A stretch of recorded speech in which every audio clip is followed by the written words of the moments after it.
জীবনে বড় ভুল করছেন, বড় অন্যায় করে ফেলছেন। বেপরদায় চলে যারা আল্লাহর নবী দেখলেন এক শ্রেণীর মহিলারা আহারে যাদের স্তনের সাথে একেবারে লটকাইয়া জাহান্নামের আগুনে তাদেরকে পুরাইতেছে। নবী আমার বললেন, জিবরাইল রে, এই মহিলারা কারা যাদের স্তনের সাথে লটকাইয়া এইভাবে আগুন দিয়া তাদেরকে পুরায়? জিবরাইল বলেন, নবীজি, এই মহিলারা তো ওই সমস্ত মহিলা যারা রাস্তা দিয়া চলতো, ওন্না দিয়া বুকটা ঢাকতো না। আজকে আমার মা বোনদেরকে দেখা যায় বিভিন্ন সময়, একটা সময় আমরা দেখতাম আলেম ওলামাদেরকে দেখলে মা বোনরা তাড়াতাড়ি পর্দাটা টানিয়া রাস্তার সাইডে চইলা যায়। আর এখন এমন জামানা আইছে রে বাবা, রাস্তার সাইডে যাবে দূরের কথা, পারে তো ধাক্কা দিয়া ফালা দেয়। এমন বহুত আমার মা বোনের আছে যারা অন্যটা ঠিকই ব্যবহার করে, কিন্তু অন্যটা বুকের ভিতরে দেয় না, গলার ভিতরে ঝুলা রাখে রে বাবা। আল্লাহর নবীরে শুনায় দেন, নবীজি, এরা ওই সমস্ত মহিলা যারা অন্য দিয়া নিজের স্তনটা ঢাকতো না, নিজের বুকটা ঢাকতো না। ও আমার যুবক ভাইরা, দাড়ি বাগা বাবাজিরা, আমি আপনাদের পায়ে হাত রেখা বলে যাই, ও আমার মা বোনেরা, ভুল হয়েছে, অন্যায় হয়েছে। আজকের এই মাহফিলে বৈশা চোখের পানি জড়াইয়া যদি আল্লাহর কাছে ক্ষমা চাইতে পারেন, অবশ্যই আমার আল্লাহ আপনারে মাফ করে দিবে, অবশ্যই আমার আল্লাহ আপনারে ক্ষমা করে দিবে। জ্বলন্ত একটা প্রমাণ আপনাদের সামনে আমি তুলে ধরব যাতে আপনাদের বুঝতে সহজ হয়। আলোকবালির বাইরা রে, আল্লাহর নবীর সাহাবী সালাবাতুল আনসারী, তার বড় ভাই সাইদ আনসারী জিহাদের ময়দানে যাবে। ছোট ভাইরে জিম্মাদারি দিয়া যায়, বাইরে আমি তো জিহাদের ময়দানে যাব, আমার বাসায় বাজার সদায়ের প্রয়োজন হইলে সময় মতো একটু পৌঁছায়া দিও। সালাবাতুল আনসারী প্রতিদিন ভাইয়ের বাসায় যাইয়া বাজার সদায় পৌঁছায়া দেয়, পর্দার আড়াল থেকে সে বাজার সদায় পৌঁছায়া দেয়। হঠাৎ করে একদিন যখন বাজার পৌঁছায়া দিতে গেছে, শয়তান তারে ধোঁকা দিয়ে ফেলছে। এরে সালাবা, পর্দার আড়াল থেকে কথা বলো, একদিনও তো পর্দাটা উঠে দেখলি না ভাবির চেহারাটা, তোর ভাবিটা তো বড় সুন্দর, পর্দাটা উঠে একদিনও দেখলি না। শয়তানের ধোঁকায় পইরা সালাবাতুল আনসারী পর্দাটা সরাইয়া ভাবির চেহারা দেখে আকৃষ্ট হয়ে গেছে। হাতটা যখন বাড়াইতে যায়, ভাবি চিৎকার মাইরা বলে, সালাবা, ভাইয়ের হক নষ্ট কইরো না, আল্লাহরে ভয় করো রে সালাবা। এই কথাটা যখন বলছে, সালাবা একটা চিৎকার মাইরা ঘর থেকে বের হয়ে গেছে রে বাবা। আলোকবালির বাইরা রে, সালাবা চিৎকার মাইরা ঘর থেকে বের হয়ে যায়। ওই যে দিলের ভিতরে আল্লাহর ভয় ঢুইকা গেছে, হায় হায়, আমি তো বড় পাপ করে ফেলছি, আমি বড় অন্যায় করে ফেলছি, আমি আমার ভাইয়ের হকটা মনে হয় নষ্ট করে ফেলছি। নিজের ভিতরে অনুশোচনা তৈরি হয়ে গেছে, আল্লাহর ভয় তৈরি হয়ে গেছে। ওই সালাবাতুল আনসারী এলাকা সাইরা পাহাড়ে চলে যায় রে বাবা। জিহাদের ময়দান থেকে বড় ভাই ফিরে আসিয়া ভাইয়ের খবর লয়, বিস্তারিত ঘটনা তার বিবির কাছে শুই না। এবার বাইরে খোঁজার জন্য বের হয়, কোন জায়গায় তো বাইরে খুঁজা পাওয়া যায় না। পাহাড়ি এলাকায় যায়, দেখে ভাইজান শুধু কান্দে। এবার ভাইজান রে বলে, ভাই আপনি বাড়িতে আসেন। সালাবা বড় বাইরে জোরা দুইরা, সালাবা কান্দে আর বলে, বাইরে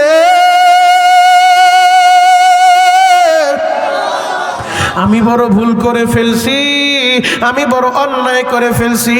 ও ভাই, আমি তো আসামি, আমারে এইভাবে নিয়ে যাও না। আমি বাড়িতে যাওয়ার আগে আমার হাতে পায়ে রশি লাগাইয়া আসামির মতো আমারে টাইনা টাইনা লয়া যাও।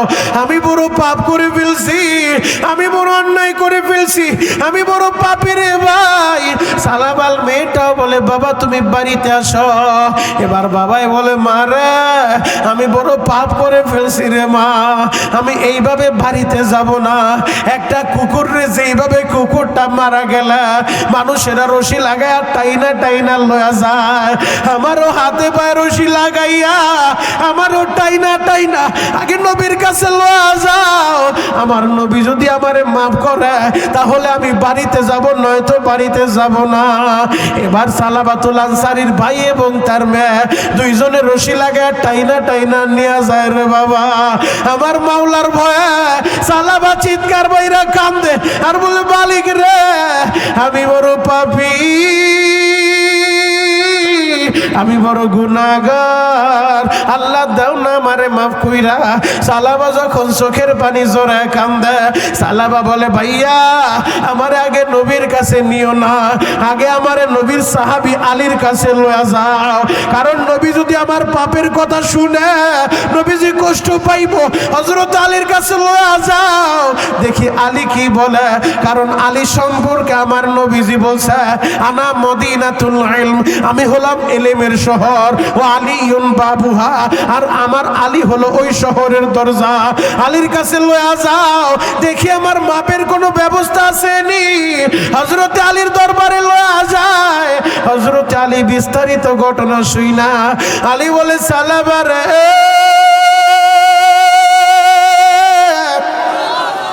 তুমি আমার দরবার থেকে চইলা যাও, তুমি যে পাপ করছো আমার আল্লাহ মনে হয় না তোমারে মাফ করব।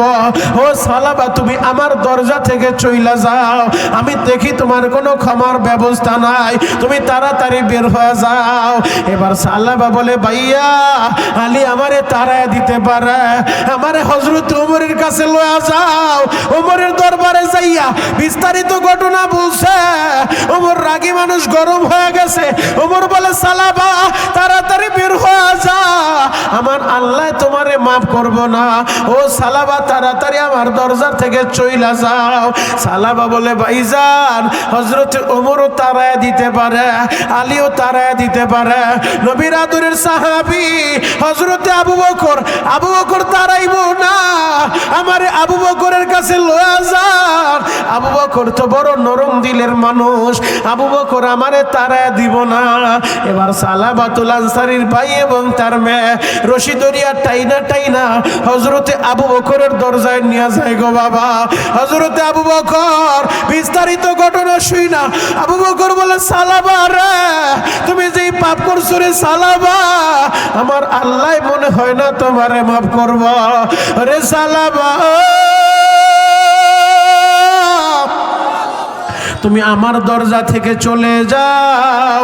এবার সালাবা ওই দরজা থেকে বের হইয়া তার বাইরে বলে ভাই গো আমারে আলী তাড়ায় দিল, ওমর তাড়ায় দিল, নবীর আদরের সাহাবী আবু বকরও তাড়ায় দিল। আমি ভেবেছিলাম তাদের মাধ্যমে ক্ষমার একটা ব্যবস্থা করব, যেহেতু তারা আমারে তাড়ায় দিছে আমারে রহমতের নবীর কাছে লয়া যাও। নবী আমারে তাড়ায় দিব না, আমার নবী দয়ার নবী, মায়ার নবী, উম্মতের দরদি নবী, আমারে তারা দিব না, আমারে নবীর দরবারে লয়া যাও। এবার নবীর দরবারে টানিয়া টানিয়া নিয়ে যায় গো বাবা। আমার নবীর দরজার সামনে যাইয়া বিস্তারিত ঘটনাটা যখন বলছে, আমার নবী বলেন সালাবা রে তুমি কিভাবে গুনাহ করলা রে সালাবা। ও সালাবা মনে হয় আমার আল্লাহ তোমারে মাফ করব না।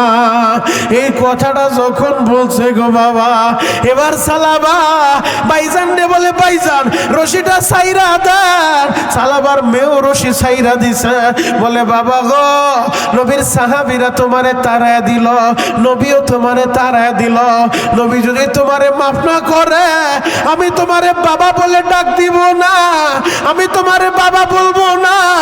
ও বাবা তুমি এত জঘন্য পাপ করছো, আমার নবীও তোমারে তাড়ায় দিছে, আমি তোমারে বাবা বলবো না যতদিন না নবী তোমারে মাফ না করে।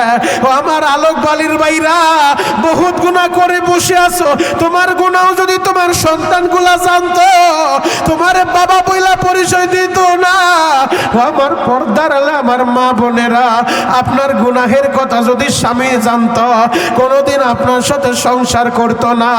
আজকে আজকে আলোকবালি মধ্যপাড়া এজুমিয়ার বাড়ির মাহফিলে বৈশা চোখের পানি জড়াইয়া আমার আল্লাহর কাছে ক্ষমা চাইবেন, মাপ চাইবেন।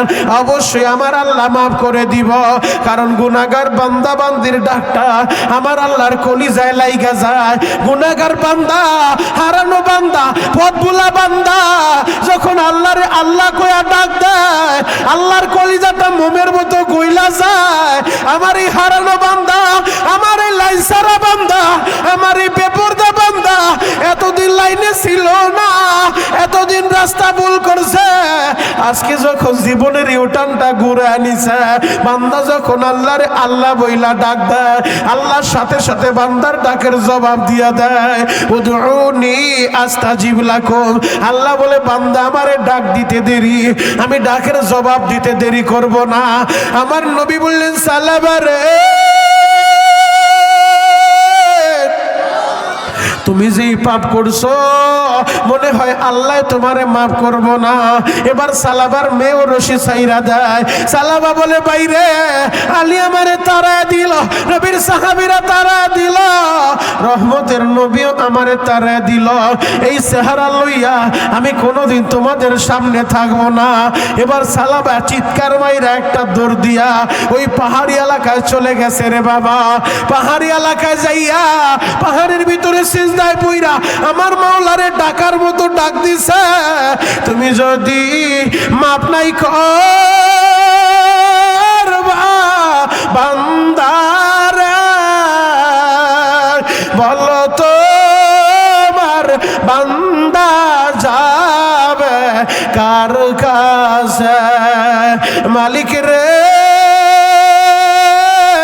আমি গুনাহগার বইলা নবীর সাহাবীরা তারা দিল, আমার নবীও তারা দিল, তুমিও যদি তারা দাও রে আল্লাহ, আমি কার কাছে যাব? কে আমারে মাফ করব?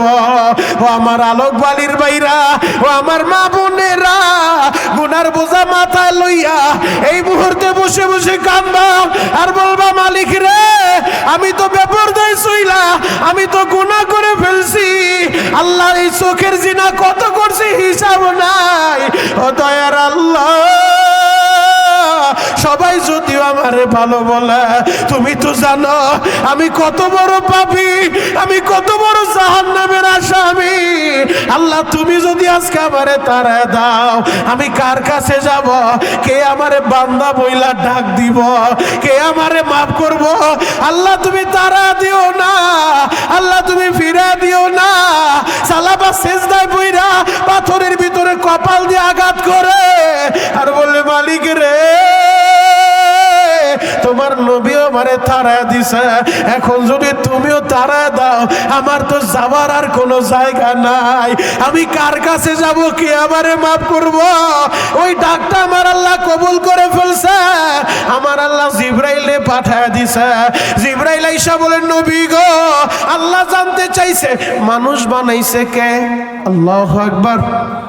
একবার সুবহানাল্লাহ বললে জান্নাতের ভিতর আল্লাহ একটা সুবহানাল্লাহর গাছ লাগায়, সেই গাছটা এত বড় হবে। সাহাবায়ে কেরাম প্রশ্ন করেছিলেন, ইয়া রাসূলুল্লাহ, ইয়া হাবিবাল্লাহ, নবীজি আল্লাহ যে সুবহানাল্লাহর গাছ লাগাবে সেই গাছটা মোটা তাজা কেমন হবে? নবীজি বলেছেন, একটা যুদ্ধের তেজস্ব ঘোড়া 500 বছর যদি দৌড়াইতে থাকে এরপরেও আল্লাহ যে সুবহানাল্লাহর গাছ লাগাবে এই গাছের ছায়াটা অতিক্রম করতে পারবে না। সুবহানাল্লাহ। এজন্য যতবার বলবেন ততটা গাছ আমার আল্লাহ জান্নাতের ভিতরে লাগায় দিব। সুবহানাল্লাহ।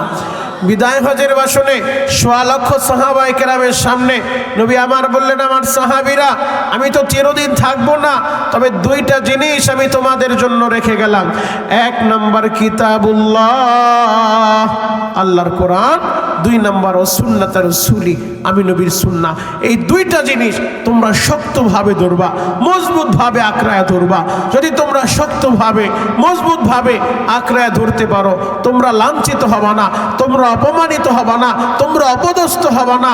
যুবক, আজকে যদি তুমি ব্যবসায়ী হও, তুমি কোরআনকে শক্তভাবে ধারণ করো। তুমি যদি কৃষক হও, কোরআনকে শক্তভাবে ধারণ করো। তুমি চাকরিজীবী, তুমি কোরআনকে মজবুতভাবে ধারণ করো। তুমি প্রবাসী, কোরআনকে শক্তভাবে মজবুতভাবে ধারণ করো। তুমি নদীতে মাছ ধরো, তুমিও কোরআনকে শক্তভাবে ধারণ করো। তুমি বাড়িওয়ালা, তুমি কোরআনকে শক্তভাবে ধারণ করো। তুমি ভাড়াটিয়া, তুমি কোরআনকে শক্তভাবে ধারণ করো। যদি কোরআনকে শক্তভাবে আঁকড়ায় ধরতে পারো, মজবুতভাবে আঁকড়ায় ধরতে পারো, কষ্টিন কালেও তোমরা পথভ্রষ্ট হবে না, তোমরা লাঞ্ছিত হবে না, তোমরা অপমানিত হবে না। এই ঘোষণাটা আমার না, এই ঘোষণাটা মদিনার নবীর। আল্লাহু আকবার।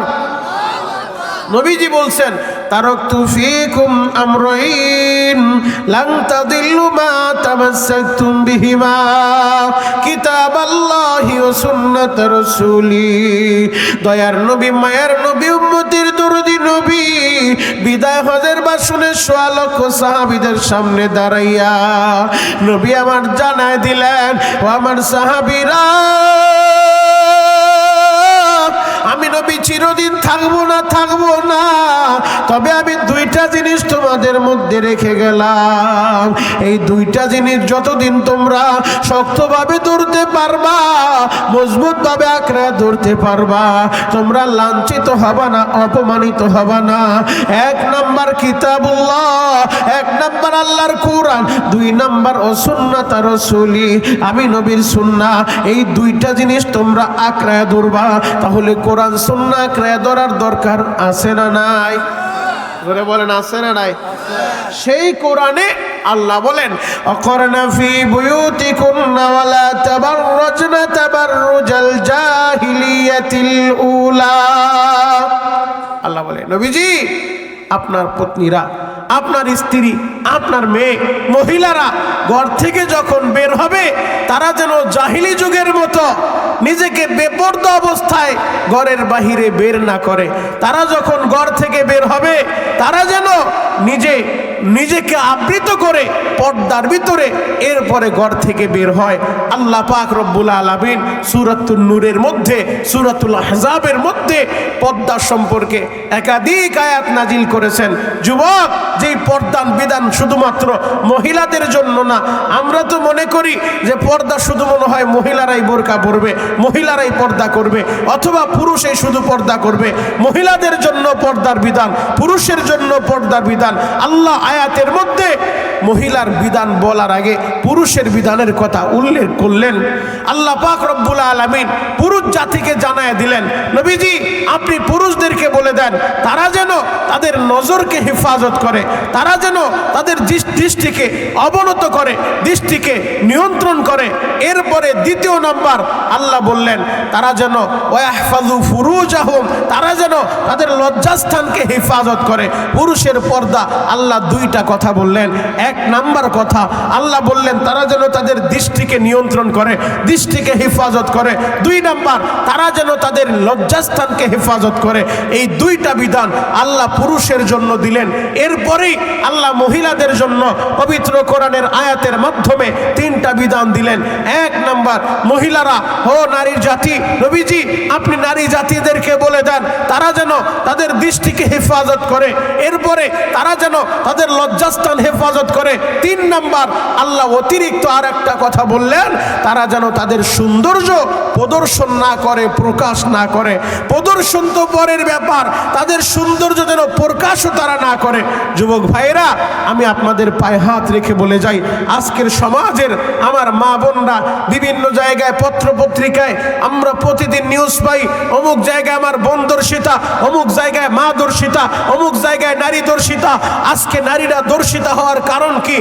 একমাত্র কারণ হলো তারা কোরআন ছেড়ে দিয়েছে, নবীর সুন্নাহ ছেড়ে দিয়েছে।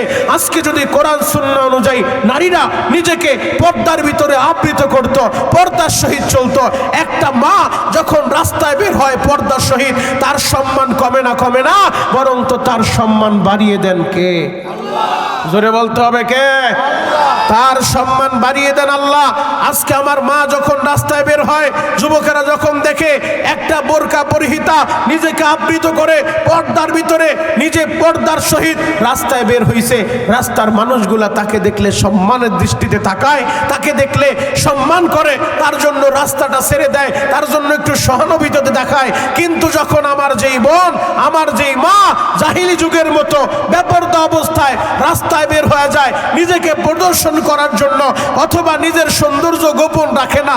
আল্লাহ যে সৌন্দর্য গোপন রাখার জন্য বললেন, নিজের সৌন্দর্য প্রকাশ করে দেয়। ওই বোন রাস্তায় বের হইলে সে শুধু একাই গুনাহগার হয় না, সে যখন রাস্তায় বের হয় গুনাহ শুধু, জিনা শুধু লজ্জাস্থান দ্বারাও হয় না, এই লজ্জাস্থানের আগে চোখের জিনা হয়। এই চোখ দিয়া মানুষ আগে দেখে, এরপরে অন্তরে পরিকল্পনা করে, চূড়ান্ত পর্যায়ে লজ্জাস্থানের মাধ্যমে চূড়ান্ত পর্যায়ের জিনা সংগঠিত হয়। এই জন্য বিশ্বনবী বলেছেন, আলী রে, যদি বেগানা নারীর উপরে নজর পড়ে যায়, প্রথমবার নজর পড়ছে তো নজরটা ফিরায় নাও, দ্বিতীয়বার আর দিও না। প্রথম নজর পড়ে গেছে ভুলবশত, রাস্তায় চলতেছিলাম, এক বেগানার নারীর উপরে আমার নজর পড়ে গেছে, সাথে সাথে সরায় নিব। আল্লাহ নবী বলেন, আলী, প্রথমবার যে নজর পড়ছে ইচ্ছাকৃতভাবে দেও নাই, এটা আল্লাহ মাফ করে দিবে, কিন্তু দ্বিতীয়বার যদি আবার ইচ্ছা করে ভালোভাবে তাকাইতে যাও, এর জন্য আল্লাহর কাছে জবাব দিতে হবে। কথা বলেন ঠিক কি? আজকে আমার মা বোনদের হালতটা দেখেন, সমাজের হালত দেখেন। আজকে পর্দার ব্যাপারে কি আর বলবো, দুঃখের কথা। আজকে সমাজের নারীদের অবস্থা তো এমন হয়েছে যে পর্দা মনে হয় এটা যেন তাদের জন্য একটা আযাব, তাদের উপরে চাপায় দিছে। না না না, পর্দার বিধানের মাধ্যমে নারীদের সম্মান বৃদ্ধি করছেন কে? জোরে বলতে হবে কে? এই নারীদের একটা পর্যায়ে কোনো সম্মান ছিল না, কোনো মর্যাদা ছিল না। জাহিলি যুগের কথা, আজ থেকে ১,৫০০ বছর আগে এই নারীদের কোনো সম্মান ছিল না। এদেরকে সম্মান দিয়েছেন ইসলাম, এদেরকে সম্মান দিয়েছেন আল্লাহর কোরআন, এদেরকে সম্মান দিয়েছেন আল্লাহ, আল্লাহর রসুল। এই নারীদের সমাজের ভিতরে সম্মান ছিল না, তারা ছিল সবচেয়ে অবহেলিত। যেই নারীরা কোনো ঘরে যদি কন্যা সন্তান জন্মগ্রহণ করত, বাবারা ওই কন্যা সন্তানকে জ্যান্ত পুঁতে ফেলতো। কেন? বলে আমার ঘরে কন্যা সন্তান আইছে, এইটার আর এক জায়গায় বিয়ে দিমু, আমি আবার শ্বশুর হমু। না না না, এই লজ্জা রাখবো কোথায়? এজন্য বাপ নিজের হাতে তার কন্যা সন্তানকে দাফন করে ফেলতো। ইসলাম এসে, কোরআন এসে, বিশ্বনবী এই নারীদেরকে ইজ্জত দিলেন।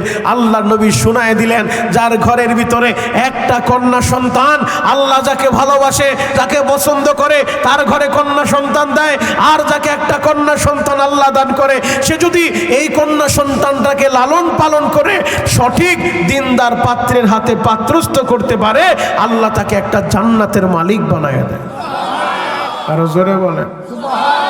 যার ঘরে একটা কন্যা সন্তান সে একটা জান্নাতের মালিক, যার ঘরে দুইটা কন্যা সন্তান সে দুইটা জান্নাতের মালিক, যার ঘরে তিনটা কন্যা সন্তান সে তিনটা জান্নাতের মালিক। আমার আল্লাহ কোরআনের মাধ্যমে, বিশ্বনবীর মাধ্যমে, ইসলামের মাধ্যমে নারীদেরকে সম্মান দান করলেন, নারীদের মর্যাদা দিলেন। যেই নারীরা ছিল অবহেলিত, যাদের কোনো মর্যাদা ছিল না, ইসলাম এসে তাদেরকে মর্যাদা দিলেন, ইসলাম এসে তাদেরকে সম্মান দিলেন। আমার মা বোনদেরকে বলবো, মায়েরা, রাস্তায় যখন বের হবেন, শুধু আপনি যদি রাস্তায় বের হন পর্দার সহিত, এরপরেও যদি আপনি মনে করেন যে পুরুষেরা আমারে না দেখে কিন্তু আমি পুরুষেরে দেখব, একজন মা তারও দৃষ্টির হেফাজত করার কথা আল্লাহ বলছেন। নারীরাও যেন তাদের দৃষ্টিকে অবনত রাখে, নারীরাও যেন তাদের দৃষ্টির হেফাজত করে। তবে এই ক্ষেত্রে পুরুষের তুলনায় নারীদেরকে একটু শিথিলতা আল্লাহ দিয়েছেন, কারণ নারীরা রাস্তায় যাবে, নারীরা যখন আপনার একটা রিক্সা ভাড়া করে সে আলোকবালি বাজারে যাবে, তখন তো তার পুরুষের সাথে কথা বলতে হবে। এই জায়গায় তাকে দেখার অনুমতি আছে। সে দোকানদারের কাছে গেছে, দোকানদারের কাছে যায় চাউল চাইছে, চাউল চাওয়ার সময় তো দোকানদার পুরুষ তাকে দেখতে হবে, টাকা দেওয়ার সময় তাকে দেখতে হবে। এই জায়গায় শিথিলতা আছে। কিন্তু যদি নারীরা দুইজন বান্ধবী একত্রিত, কিন্তু পুরুষের সৌন্দর্য, তারা একজন আর একজনকে বলে, দেখো ছেলেটা কত হ্যান্ডসাম, ওই যে বললো, ওই যে পুরুষকে দেখলো, রিক্সাওয়ালাকেও দেখছে, দোকানদারকেও দেখছে, মাঝিকেও দেখছে, আবার বলতেছে ওই যে পুরুষটা কত হ্যান্ডসাম, ছেলেটা কত স্মার্ট। দেখো, এই দেখার ভিতরে আর রিক্সাওয়ালার দেখার সাথে, দোকানদারের দেখার সাথে, মাঝির দেখার সাথে মিল নাই। বরং ওই যে পুরুষের সৌন্দর্যের দৃষ্টি থেকে পুরুষের সৌন্দর্য যদি দেখে, এর জন্য তাকে হিসাব দিতে হবে, এর জন্য তার গুনাহ হবে। কথা বলেন ঠিক কিনা? এর জন্য তাকে গুনাহ হবে, তার চোখের জিনা হবে। এই জন্য আমার মা বোনদেরকে বলবো, আল্লাহ আপনাদেরকেও দৃষ্টির হেফাজতের কথা বলছেন, দৃষ্টি নিয়ন্ত্রণের কথা বলছেন। এরপরে যুবক ভাইরা, আমার আল্লাহ পাক রব্বুল আলামিন নারীদের লজ্জাস্থান হেফাজতের কথা বলছেন। এরপরে 3 নম্বরে তাদের সৌন্দর্য যেন প্রকাশ না করে, সৌন্দর্য যেন প্রদর্শন না করে।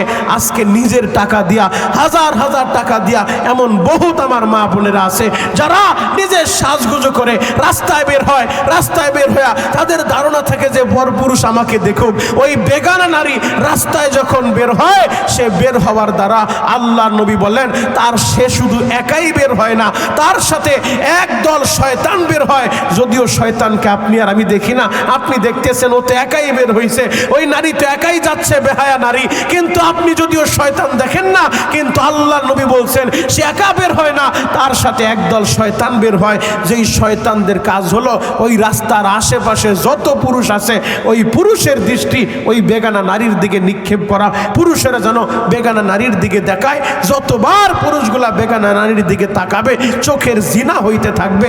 একজন পুরুষ একজন নারীর দিকে একবার যদি খারাপ নজরে তাকায় তার তো জিনা একা হবে, কিন্তু যেই বেগানা নারী, যেই বেপরদা মহিলা রাস্তায় বের হইল, হাজার হাজার পুরুষ তাকে দেখলো, সে হাজার হাজার জিনার গুনাহ তার অ্যাকাউন্ট হবে। কথা বলেন ঠিক কেন? এজন্য আমি আমার মা বোনদেরকে বলবো, আপনাদের কাছে অনুরোধ করে বলে যাই, এমন একটা বিষয় আমাকে দিছে, হয়তো আজকে আপনারা আমার খারাপ ভাবে যে হুজুর কি বলা শুরু করলো, হুজুরের কত ভালো জানছি, কত সুন্দর আলোচনা করছে, এখন আইসা হুজুর কি আলোচনা করতেছে, যেহেতু ওলামায়ে কেরাম বলছে। আর আপনাদেরকে এই পর্দার বিধান, এটা ফরজ বিধান। নামাজ কাজা হইলে নামাজের কাজা করা যাবে, কিন্তু আপনি পর্দার বিধান লঙ্ঘন করলেন, ফরজ তরক করলেন, এই ফরজের আর কোনো কাজা আদায় করা যাবে না। কথা বলেন ঠিক কি না? আপনি নামাজ কাজা হয়েছে, এই নামাজের কাজা আছে, কাজা আদায় করতে পারবেন, কিন্তু আপনি পর্দা একটা ফরজ বিধান। নামাজ যেমন ফরজ, রোজা যেমন ফরজ, হজ যেমন ফরজ, যাকাত যেমন ফরজ, পর্দাও ঠিক তদ্রূপ ফরজ। নামাজ ফরজ কাজা হয়ে গেলে এটার কাজা আদায় করা যায়, কিন্তু পর্দার বিধান ফরজ, এই বিধান যদি লঙ্ঘিত হয়ে যায়, এই বিধান যদি লঙ্ঘন হয়ে যায়, এই পর্দার কাজা আর আদায় করা যায় না। এজন্য আমার মায়েদেরকে বলবো, মায়েরা আপনারা সম্মানের পাত্র, আপনারা সম্মানিতা, আল্লাহ আপনাদেরকে সম্মানিত করেছেন, ইসলাম আপনাদেরকে সম্মানিত করেছেন, নবীজি আপনাদের মর্যাদা বয়ান করেছেন। আপনারা মায়ের জাত, আপনাদের গর্ভ থেকে আব্দুল কাদের জিলানী জন্ম নিয়েছে, আপনাদের গর্ভ থেকে নবীরা জন্ম নিয়েছে, আপনাদের গর্ভ থেকে ওলিরা জন্ম নিয়েছে, আপনাদের গর্ভ থেকে বুজুর্গরা জন্ম নিয়েছে, আপনাদের গর্ভ থেকে পীরেরা জন্ম নিয়েছে। কথা বলেন ঠিক কিনা? তো এই মাগুলাও আব্দুল কাদের জিলানীর মায়ের মতো হওয়া লাগবে, ওই মাগুলাও খাজা মাইনুদ্দিন চিশতির মায়ের মতো মা হওয়া লাগবে। তাহলে আজকেও বর্তমান যুগেও ওই খাজা মাইনুদ্দিন চিশতি এই আলোকবালিতে জন্ম নিবে। বর্তমান জামানাও আব্দুল কাদের জিলানীর মায়ের মতো মা যদি আলোকবালিতে হয়ে যায়, এই আলোকবালিতেই আব্দুল কাদের জিলানী জন্ম নিবে। বর্তমান এই আলোকবালির মায়েরা যদি ওই শাইখুল হাদিস ইবনে শাইখুল হাদিসের মায়ের মতো হয়ে যায়, এই আলোকবালিতেই শাইখুল হাদিস ইবনে শাইখুল হাদিস জন্ম নিবে। এই আলোকবালির মায়েরা যদি মরহুম জুবায়ের আনসারী রহমাতুল্লাহ আলাইহির মায়ের মতো হয়ে যায়, এই আলোকবালি থেকে জুবায়ের আনসারী জন্ম নিবে। কথা বলেন ঠিক কিনা? সেই মাগুলা মায়ের মতো হওয়া লাগবে। আমার মায়েরা কষ্ট নিবেন না, মায়েরা বেয়াদবি নিবেন না। অনুরোধ করে বলে যাই, হয়তো আজকের এই বয়ান আমার জীবনের শেষ বয়ান হয়ে যেতে পারে, আপনার জীবনের শেষ বয়ান হয়ে যেতে পারে। দিলের কান লাগা আমার কথাগুলো শোনেন, আর তওবার নিয়ত করে যত ভুল করছেন, অন্যায় করছেন, এতদিন না জানার কারণে করছেন, আজকে যেহেতু জানছেন পর্দা আপনার জন্য ফরজ, তো আজ থেকে আপনি ওয়াদা করবেন, আর আমি বেপর্দায় চলবো না, আর বেহায়াভাবে রাস্তায় বের হব না, জাহিলি যুগের নারীদের মতো বুক পিঠ খোলা রেখে রাস্তায় বের হব না। জাহিলি যুগের মেয়েরা, জাহিলি যুগের মহিলারা, তারা যখন রাস্তায় বের হইতো তাদের শরীরে ওড়না থাকতো না, তারা বেপর্দা অবস্থায় রাস্তায় বের হইতো। আল্লাহ আয়াত নাজিল করে জানায় দিলেন, নবীজি আপনি আপনার স্ত্রীদেরকে বলে দেন, আপনি মহিলাদেরকে বলে দেন, তারা যেন জাহিলি যুগের নারীদের মতো বেপর্দা অবস্থায় তারাও যেন রাস্তায় বের না হয়। তারা যখন রাস্তায় বের হবে, তারা সুন্দরভাবে নিজেকে আবৃত করে পর্দার আড়ালে, এরপরে তারা রাস্তায় বের হবে। আল্লাহ আমাদের সবাইকে বুঝার তৌফিক দান করুক। চিৎকার মেরে বলেন আমিন। আরো জোরে বলেন আমিন। যুবক ভাইরা, আমি আপনাদের পায়ে হাত রেখে বলে যাই, তাহলে পুরুষের জন্য পর্দা আছে, নারীর জন্য পর্দা আছে। বাজারে আলোকবালি বাজারে যদি কলা বিক্রি করে, কেউ যদি চিন্তা করলো কলা তো বাসায় নিয়ে কষ্ট করে আবার সুইলাই খাবে, তাহলে এত কষ্ট করার দরকার কি? আমি বাজারে সুইলা কলাগুলা বিক্রি করি। ওই চাচায় যদি বাজারে সুইলা কলাগুলা রাইখা দেয়, যে কলার সৌন্দর্য আর ডাইকা রাখার দরকার নাই, ভিতরের সৌন্দর্যটা আমি নিজে সুইলা, এরপরে তাদের যেন কষ্ট না হয়, কলাটা আমি প্রদর্শন করব। আমি আপনাদের কাছে জানতে চাই, এই আলোকবালির একজন পাগলও কি ওই সোলা কলা কিনবো? আরো জোরে বলেন কিনবো? হয়তো দূর থেকে দেখবো যে সুন্দর দেখা যায়, মশা মাছি সব আইসা পড়বো, কিন্তু ওইটারে কেউ কিনবো না, ওইটার মূল্য নাই। ঠিক তদ্রুপ যেই মায়েরা যেই বোনেরা পর্দার ভিতরে থাকবে তাদের সম্মান হবে, তাদেরকে সম্মান দিবে, ইসলাম তাদেরকে সম্মান দিয়েছে। আর যারা ওই বেপর্দা উলঙ্গ অশ্লীল ভাবে বেহায়াপনা ভাবে রাস্তাঘাটে চলাফেরা করে, ওই সোলা কলার মতো মশা মাছি তাদেরকে দেখবো, বেগানাজ পুরুষেরা তাদেরকে দেখবো, তাদেরকে ফালতু পুরুষেরা দেখবো, তাদেরকে খারাপ নজরে দেখবো, হয়তো কেউ বাহবাও দিব, তুমি সুন্দর এই কথাও বলবো, কিন্তু বিয়ে করার সময় কেউ তখন ওই বেগানারের খুঁজবো না। কথা বলেন ঠিক কিনা?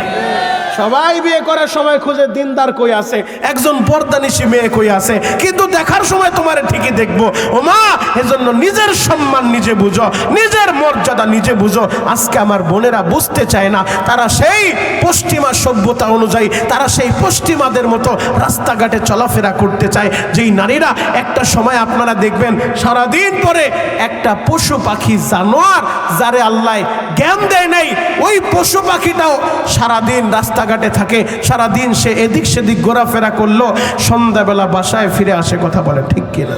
আরো জোরে বলেন ঠিক কিনা? সন্ধ্যাবেলা একটা পাখিও বাসায় আসে, একটা গরু বাসায় চলে আসে, হাঁসটা বাসায় চলে আসে, মুরগি তার নির্দিষ্ট জায়গা খোপের ভিতরে চলে যায়, হাঁস সারাদিন নদীর ভিতরে ঘুরে বেড়ায়, কিন্তু সন্ধ্যা হইলে আসরের পর মালিকের বাসায় চলে আসে, হাঁস তার নির্দিষ্ট গন্তব্য তার বাসায় চলে যায়। একটা পশু সন্ধ্যার সময় বাসায় চলে যায়, কিন্তু দুঃখ আর পরিতাপের বিষয়ে এমন কিছু নারী আছে যারা সন্ধ্যা হইলে রাস্তার ভিতরে বের হয়ে যায়। কথা বলেন ঠিক কিনা? নিজের সৌন্দর্য প্রদর্শন করার জন্য সন্ধ্যা হইলে রাস্তাঘাটে বের হয়, এদের উপরে লানত দিয়েছেন।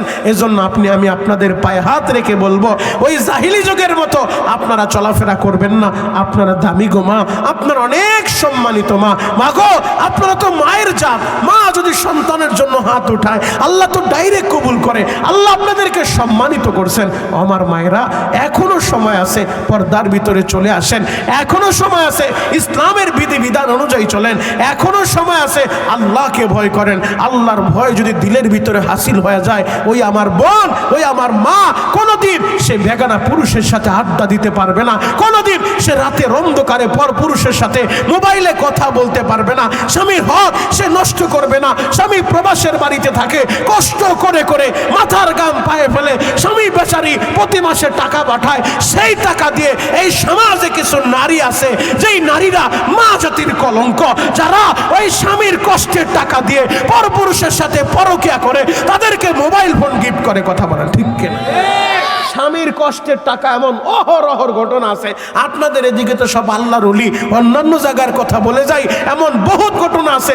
পুরুষ বেচারি বছরের পর বছর খায়া না খায়া প্রবাসের বাড়িতে কষ্ট করে করে টাকা জমাইছে, সেই টাকাটা স্ত্রীর অ্যাকাউন্টে পাঠায় দেয়, কিছুদিন পর দেখা যায় টাকা পয়সা লয়া এরপর আর একজনের হাত ধইরা সে বাই বাই দিয়া চইলা যায়। কথা বলেন ঠিক আছে না নাই? আরো জোরে বলেন আছে না নাই? আমি জানি এরপরে আর আলোক বালিতে আমার দাওয়াত দিব না, কারণ এই মহিলারা জিন্দিগিতে আমার আর সাপোর্ট করব না, না করে না করুক, এরপর হক কথাটা বলেন। বাবাজি, পায়ে হাত রেখে বলে যাই, তাহলে পুরুষ যারা আছেন আপনাদেরকেও বলবো, আপনারা আপনাদের স্ত্রীর হক আদায় করবেন, পাশাপাশি খোঁজ খবর রাখবেন, শুধু অন্ধভক্ত হয়ে যায় না। আজকের এই সমাজের ভিতরে এমন কিছু নারী আছে যারা পশ্চিমা সভ্যতা লালন করে, অল টাইম চোখের জিনা করতে থাকে, মোবাইলের মাধ্যমে চোখের জিনা যারা বেশি করে। এই জন্য আল্লাহ নবী বলেন, আগে চোখকে সংযত করো। আল্লাহ প্রথমে বলেন, ও পুরুষেরা তোমরা তোমাদের চোখকে হেফাজত করো। আল্লাহ বলে, ও নারীরা তোমরা তোমাদের চোখকে হেফাজত করো। কারণ চূড়ান্ত পর্যায়ের জিনাটা তো তখনই হয়, আগে চোখের জিনা হয়, চোখের পরে অন্তরের ভিতরে জল্পনা কল্পনা হয়, এরপরে চূড়ান্ত পর্যায়ে যারা চূড়ান্ত পর্যায়ে জিনাহের রূপ ধারণ করে। এজন্য চোখকে হেফাজত করার কথা আল্লাহ নিজে আদেশ করে বলতেছেন।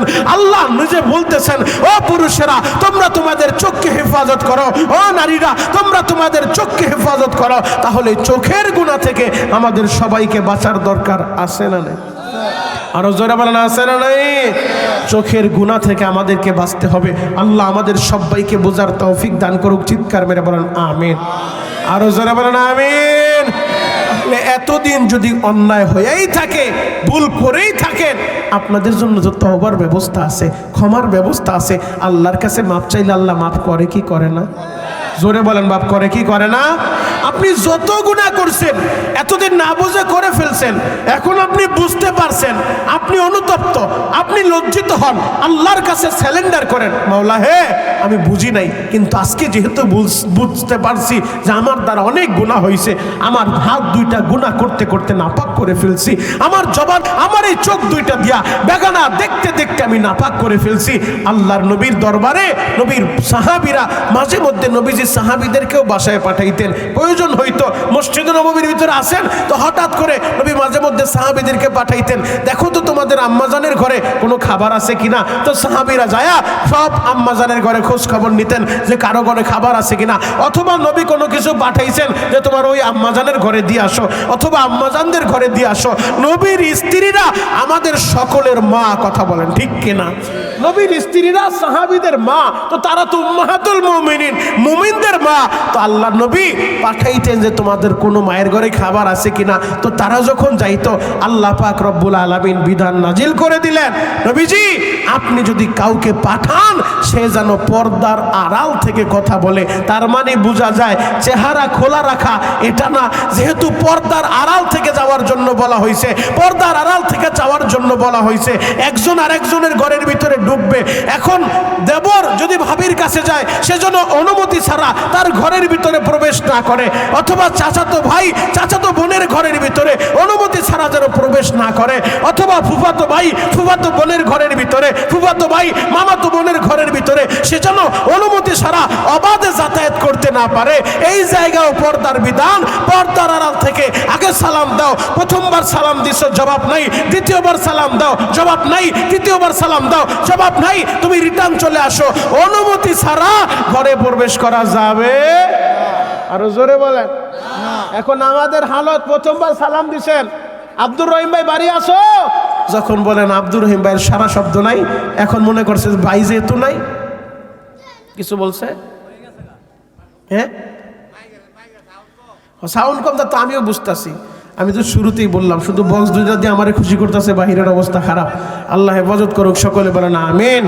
যেই কথাটা বলতেছিলাম বাবাজি, পায়ে হাত রেখা বলে যাই, যেই কথাটা বলতেছিলাম, প্রথমবার সালাম দিছে, যখন দেখে ঘরের থেকে কোনো সারা শব্দ নাই, তার মানে ভাইজান বাড়িতে নাই, এখন আর দ্বিতীয়বার সালাম দেওয়ার প্রয়োজন মনে করে না, আগে ঘরের ভিতরে যায় ভাবির কি খবর, খোঁজ খবর নেওয়ার জন্য, কথা বলেন ঠিক কিনা? এই হলো আমাদের হালত। আজকে এই মোবাইল বের হইয়া এমন একটা সিস্টেম আমাদেরকে শিখায় দিছে। আল্লাহ নবী বললেন আসসালামু কবলাল কালাম, কথা বলার আগে মুমিন দিব সালাম। এখন সেই সালাম বাদ দিয়া কি হ্যালো আমাদেরকে শিখায় দিল। এখন টেলিফোন আসলেই প্রথমে আমরা সবাই বলি হ্যালো, অথচ হ্যালো না বলে আল্লাহ নবীর বাণিত, নবীর শিক্ষাত আসসালামু কবলাল কালাম, কথা বলার আগে হবে সালাম, আসসালামু আলাইকুম। আজ থেকে আপনি ওয়াদা করেন, আজ থেকে আপনি অঙ্গীকার নিয়ে বাড়িতে যান যে টেলিফোন ধরে আর প্রথমে হ্যালো বলবেন না, প্রথমে আপনি দিবেন সালাম। যদি সেখান থেকে কোনো জবাব না পান, সেখান থেকে সে হ্যালো বলতেছে, আপনি দ্বিতীয়বার দেন আবার সালাম, আবারও সে হ্যালো বলে, আপনি তৃতীয়বার দেন সালাম, আবারও সে হ্যালো বলে, আপনি চতুর্থবার দেন সালাম। যখন আপনি একের পর এক সালাম দিতে থাকবেন, যে সালামের জবাব না আসা পর্যন্ত কোনো কথা নাই, তাহলে এইভাবে একবার দুইবার যদি শিক্ষা দিয়ে দেন, সারা জীবন তার শিক্ষা হয়ে যাবে, কথা বলে ঠিক কিনা? এই সালামের আমল জারি হয়ে যাবে। এই জন্য আজ থেকে অন্তত একটা আমল নিয়ে যান। আমার মায়েরা, স্বামী বিদেশ থেকে টেলিফোন করছে, হ্যালো না বলে প্রথম আসসালামু আলাইকুম। স্বামী স্ত্রীর ভিতরে মিল মোহাব্বত ভালোবাসা তৈরি করে দিবেন কে? আরো জোরে বলেন কে? পুরুষেরা শুধু সালামের বিধান আল্লাহ পাক রব্বুল আলামিন নারীদেরকে দেয় নাই যে নারীরা স্বামীরে সালাম দিব, স্বামীও স্ত্রীরে সালাম দিবেন। ঘরের ভিতরে গেছেন, প্রথমে দরজার ভিতরে নক করে গেটটা খুললে আসসালামু আলাইকুম, সালামটা দিতে দেরি দেখবেন তার দিলের ভিতরে আল্লাহ পাক রব্বুল আলামিন আপনার প্রতি ভালোবাসা জন্মায় দিব। আল্লাহু আকবার।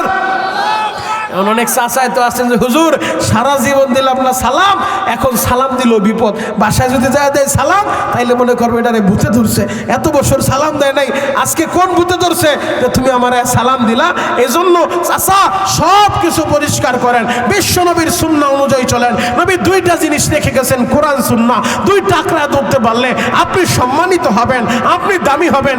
আজ থেকে আমল নিয়ে বাড়িতে যান, ঘরের ভিতরে যায় প্রথম ঘরের ভিতরে ঢুকে আপনি সালাম দিবেন, আপনি আপনার বিবির সালাম দিবেন। একদিন দুই দিন যখন আপনি আপনার বিবির সালাম দিবেন, এরপরে দেখবেন আপনি আর সালাম দেওয়ার চান্স পাবেন না।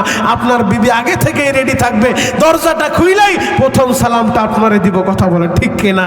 এই সালাম দিলে একজন আরেকজনের ভিতরে মিল মোহাব্বত ভালোবাসা তৈরি হয়। শত্রুও যদি হয়, এই সালামের বিধানটা তো আল্লাহ নবী এমন এক বিধান শিক্ষা দিয়েছেন, আপনারা প্র্যাকটিক্যাল আমলটা কইরা দেখেন, দেখবেন বাপ চাচা তারা জায়গা জমি নিয়ে দ্বন্দ্ব, ভাইয়ে ভাইয়ে দ্বন্দ্ব, এমন দ্বন্দ্ব বাড়ির মাঝখান দিয়া বেড়া দেয়, এমন আছে না নাই? পত্র পত্রিকায় মাঝে মধ্যে দেখা যায় যে ঘরের মাঝখান দিয়া দেওয়াল দিয়া দেয়, এক ভাই আর একবার ছায়াও দেখবে না। এই অবস্থায় যদি ভাতিজা, ছোট্ট মানুষ, ওই ভাতিজা যদি চাচারে দেখে আসসালামু আলাইকুম একদিন দুই দিন তিন দিন সালাম দেয়, দেখবেন ওই চাচা যেই ভাই ভাইয়ের ছায়া দেখতে পারে না, ভাতিজা যখন সালাম দেয় ওই চাচার দিলের ভিতরে তখন আর কিন্তু কোনো রাগ গুসা থাকে না। তখন দেখে আমার ভাতিজা আমারে সালাম দিছে, অটোমেটিক ওই ভাতিজার মোহাব্বতে পইরা যায়। এটা সালাম এমন একটা বিধান আল্লাহ নবী শিক্ষা দিয়েছেন। এই জন্য একজন আর একজনের সালাম দিবেন। যদি কেউ কারোর সাথে মন মালিন্য হয়, ঝগড়াঝাটি হয়, তাকে আগে সালাম দিবেন। একবার দুইবার তিনবার যখন সালাম দিবেন, অটোমেটিক তার দিল থেকে আপনার প্রতি রাগ গোসা সব দূর হয়ে যাবে, আপনার প্রতি ভালোবাসা সৃষ্টি করে দিবেন। তিনি কে? আরো জোরে বলেন, তিনি কে? তাহলে ইসলামের বিধানের ভিতরে শান্তি আছে না নাই? কোরআনের বিধানের ভিতরে শান্তি আছে না নাই? ও আমার আলোক বালির বাইরা রে,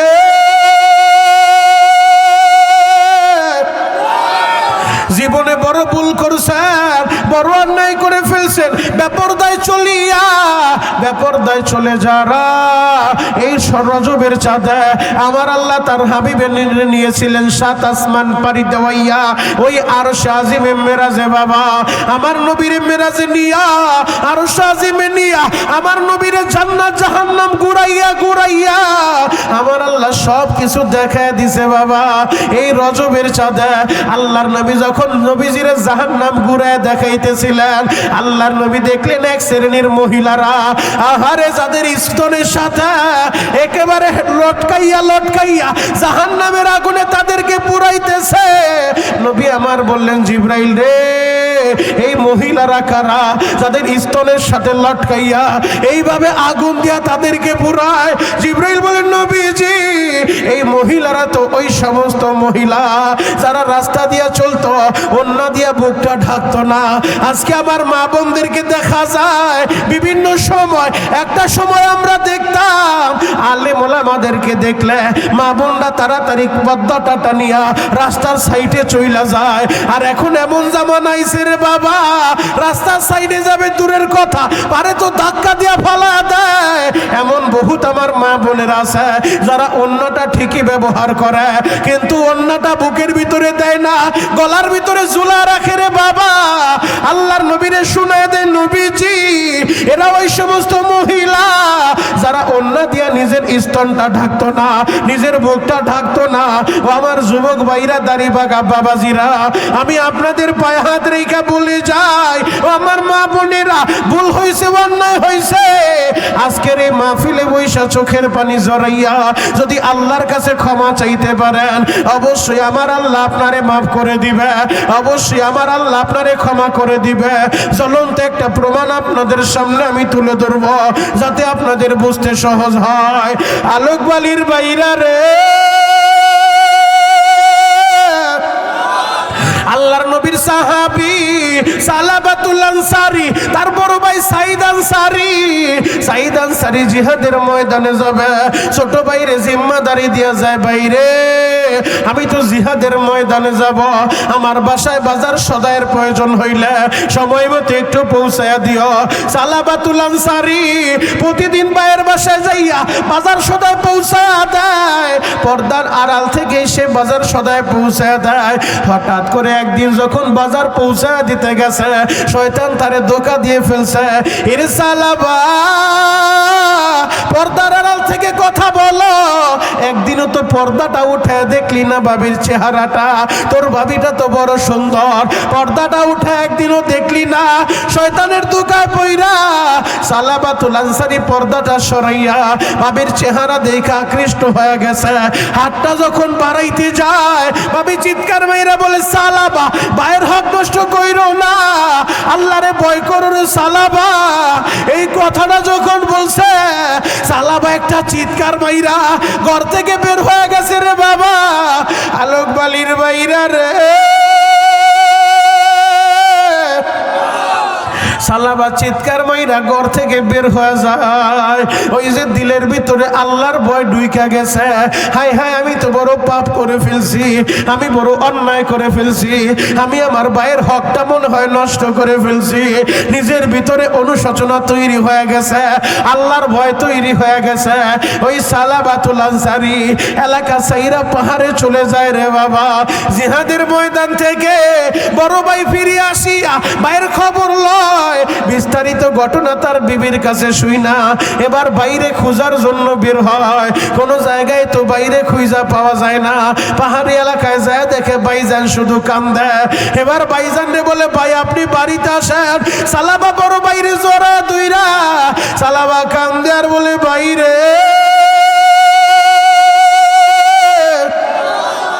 আমি বড় ভুল করে ফেলছি, আমি বড় অন্যায় করে ফেলছি। ও ভাই আমি তো আসামি, আমারে এইভাবে নিয়ে যাও না। আমি বাড়িতে যাওয়ার আগে আমার হাতে পায়ে রশি লাগাইয়া আসামির মতো আমারে টাইনা টাইনা লয়া যাও।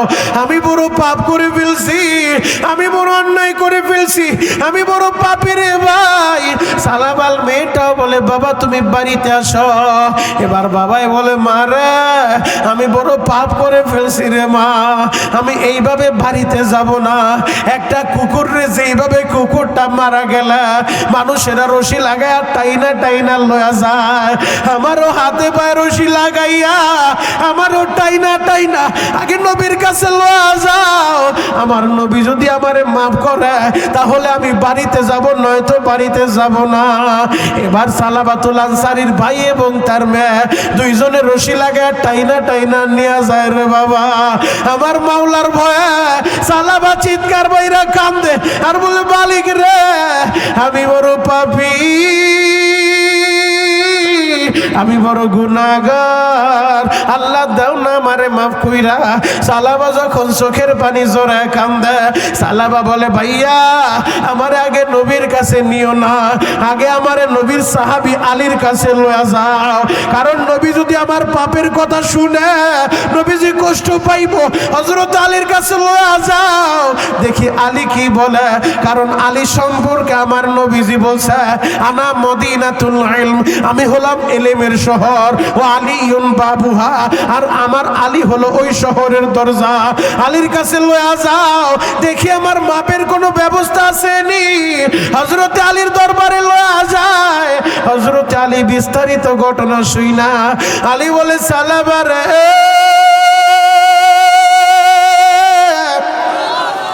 তুমি আমার দরবার থেকে চইলা যাও, তুমি যে পাপ করছো আমার আল্লাহ মনে হয় না তোমারে মাফ করব। ও সালাবা তুমি আমার দরজা থেকে চইলা যাও, আমি দেখি তোমার কোনো ক্ষমার ব্যবস্থা নাই, তুমি তাড়াতাড়ি বের হয়ে যাও। এবার সালাবা বলে, ভাইয়া আলী আমারে তাড়ায় দিতে পারে, আমারে হযরত ওমরের কাছে লয়া যাও। ওমরের দরবারে যাইয়া বিস্তারিত ঘটনা বলছে। ওমর রাগী মানুষ, গরম হয়ে গেছে। ওমর বলে, সালাবা তাড়াতাড়ি বের হয়ে যা, আমার আল্লাহ তোমারে মাফ করব না। ও সালাবা তাড়াতাড়ি আমার দরজা থেকে চইলা যাও। সালাবা বলে, ভাইজান হযরত ওমরও তাড়ায় দিতে পারে, আলীও তাড়ায় দিতে পারে, নবীর আদরের সাহাবী হযরত আবু বকর, আবু বকর তাড়াইব না, আমারে আবু বকরের কাছে লয়া যান। আবু বকর তো বড় নরম দিলের মানুষ, আবু বকর আমারে তাড়ায় দিব না। এবার সালাবাতুল আনসারীর ভাই এবং তার মেয়ে রশি দরিয়া টাইনা টাইনা হযরতে আবু বকরের দরজায় নিয়ে যায় গো বাবা। হযরতে আবু বকর বিস্তারিত ঘটনা শুই না। আবু বকর বলে, সালাবা রে তুমি যেই পাপ করছো রে সালাবা, আমার আল্লাহ মনে হয় না তোমারে মাফ করব রে সালাবা। সালাবা তুমি আমার দরজা থেকে চলে যাও। এবার সালাবা ওই দরজা থেকে বের হইয়া তার বাইরে বলে, ভাই গো আমারে আলী তারায় দিল, ওমর তারায় দিল, নবীর আদরের সাহাবী আবু বকর তারায় দিল। আমি ভেবেছিলাম তাদের মাধ্যমে খবর একটা ব্যবস্থা করব, যেহেতু তারা আমারে তারায় দিছে, আমারে রহমতের নবীর কাছে লয়া যাও। নবী আমারে তারায় দিব না, আমার নবী দয়ার নবী, মায়ার নবী, উম্মতের দরদি নবী, আমারে তারা দিব না, আমারে নবীর দরবারে লয়া যাও। এবার নবীর দরবারে টানিয়া টানিয়া নিয়ে যায় গো বাবা। আমার নবীর দরজার সামনে যাইয়া বিস্তারিত ঘটনাটা যখন বলছে, আমার নবী বলে, সালাবা রে তুমি কিভাবে গুনাহ করলা রে সালাবা? ও সালাবা, মনে হয় আমার আল্লাহ তোমারে মাফ করব না। এই কথাটা যখন বলছে গো বাবা, এবার সালাবা ভাইজান রে বলে, ভাইজান রশিটা ছাইরা দেন। সালাবার মেয়েও রশি ছাইরা দিছে, বলে বাবা গো নবীর সাহাবীরা তোমারে তাড়ায় দিল, নবীও তোমারে তাড়ায় দিল, নবী যদি তোমারে মাফ না করে আমি তোমারে বাবা বলে ডাক দিব না, আমি তোমারে বাবা বলবো না। ও বাবা তুমি এত জঘন্য পাপ করছো, আমার নবীও তোমারে তাড়ায় দিছে, আমি তোমারে বাবা বলবো না যতদিন না নবী তোমারে মাফ না করে। ও আমার আলোক বালির ভাইরা, বহুত গুনাহ করে বসে আছো, তোমার গুনাহ যদি তোমার সন্তানগুলা জানতো তোমারে বাবা বইলা পরিচয় দিত না। ও আমার পর্দার আলে আমার মা বোনেরা, আপনার গুনাহের কথা যদি স্বামী জানতো কোনোদিন আপনার সাথে সংসার করতো না। আজকে আলোকবালি মধ্যপাড়া এজুমিয়ার বাড়ির মাহফিলে বৈশা চোখের পানি জড়াইয়া আমার আল্লাহর কাছে ক্ষমা চাইবেন, মাফ চাইবেন, অবশ্যই আমার আল্লাহ মাফ করে দিব। কারণ গুনাহগার বান্দা বান্দির ডাকটা আমার আল্লাহর কলিজায় লাইগা যায়। গুনাহগার বান্দা, হারানো বান্দা, পথভোলা বান্দা যখন আল্লাহরে আল্লাহ কইয়া ডাক দেয়, আল্লাহর কলিজাটা মোমের মতো গইলা যায়। আমার এই হারানো বান্দা, আমার এই লাইসারা বান্দা, আমার এই বেপরদা বান্দা এতদিন লাইনে ছিল না, এতদিন রাস্তা ভুল করছে, আজকে যখন জীবনের ইউটার্নটা ঘুরে আনিছে, বান্দা যখন আল্লাহরে আল্লাহ বইলা ডাক দেয়, আল্লাহর সাথে সাথে বান্দার ডাকের জবাব দিয়া দেয়। উদউনি আস্তাজিব লাকুম, আল্লাহ বলে বান্দা আমারে ডাক দিতে দেরি, আমি ডাকের জবাব দিতে দেরি করব না। আমার নবী বললেন, সালাবা রে তুমি যেই পাপ করছো মনে হয় আল্লাহ তোমারে মাফ করব না। এবার সালাবার মেয়েও রশি ছাইরা দেয়। সালাবা বলে, বাইরে আলী আমারে তাড়ায় দিল, নবীর সাহাবীরা তাড়ায় দিল, রহমতের নবীও আমারে তাড়ায় দিল, এই চেহারা লইয়া আমি কোনোদিন তোমাদের সামনে থাকবো না। এবার সালাবা চিৎকার মাইরা একটা দৌড় দিয়া ওই পাহাড়ি এলাকায় চলে গেছে রে বাবা।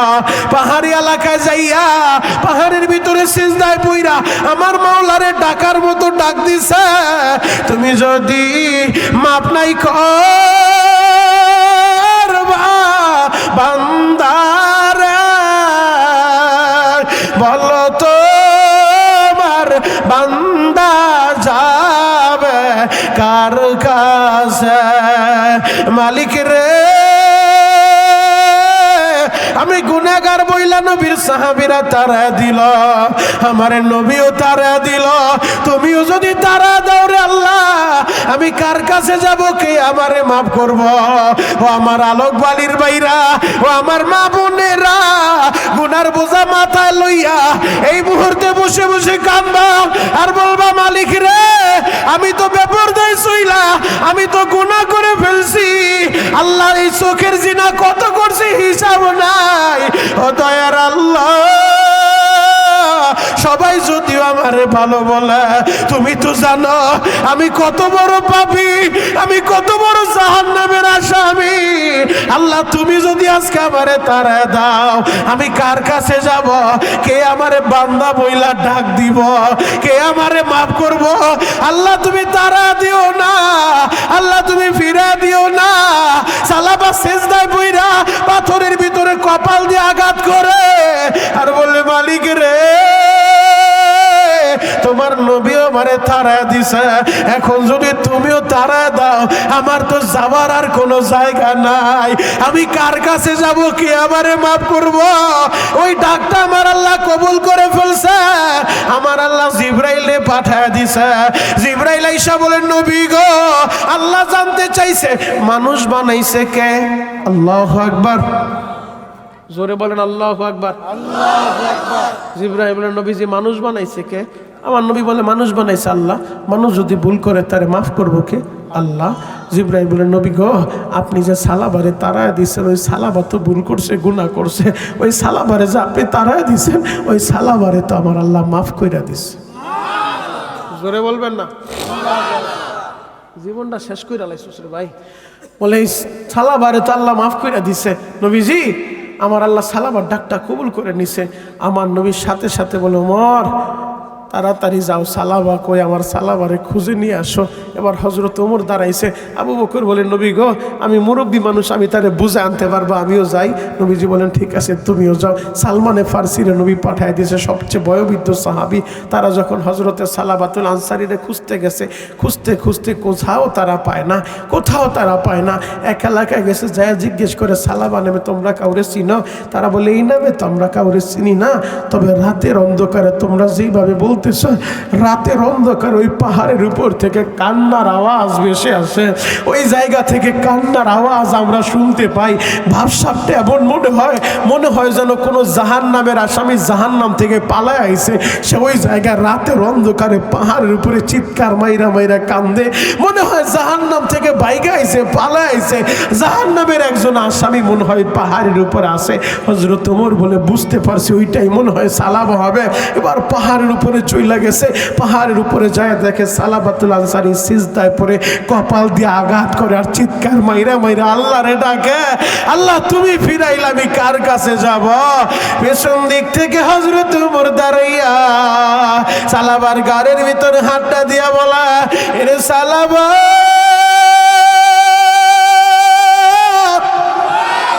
তোর ডাকটা আল্লাহ কবুল করে দিছে, আমার আল্লাহ তোরে মাফ করে দিছে। সালাবা, তুমি আমাদের সাথে চলো, নবীজি তোমারে নিয়ে যাইতে বলছে। এবার সালাবাতুল আনসারীরে লইয়া যখন তারা আস্তে আস্তে ফজরের সময় হয়ে গেছে, আমার নবী ফজরের নামাজে দাঁড়াইছিলেন। বাবা, ফজরের নামাজ নবীজি আদায় করতেছিলেন। হঠাৎ করে নামাজের দ্বিতীয় রাকাতে ওই সালাবাতুল আনসারী একটা চিৎকার মাইরা বেহুশ হয়ে পড়ে গেছে। নামাজটা শেষ করিয়া এবার যখন তার মাথার ভিতরে পানি দেয়, সবাই মাথায় পানি দেয়, হুঁশ ফিরাইতে চায়।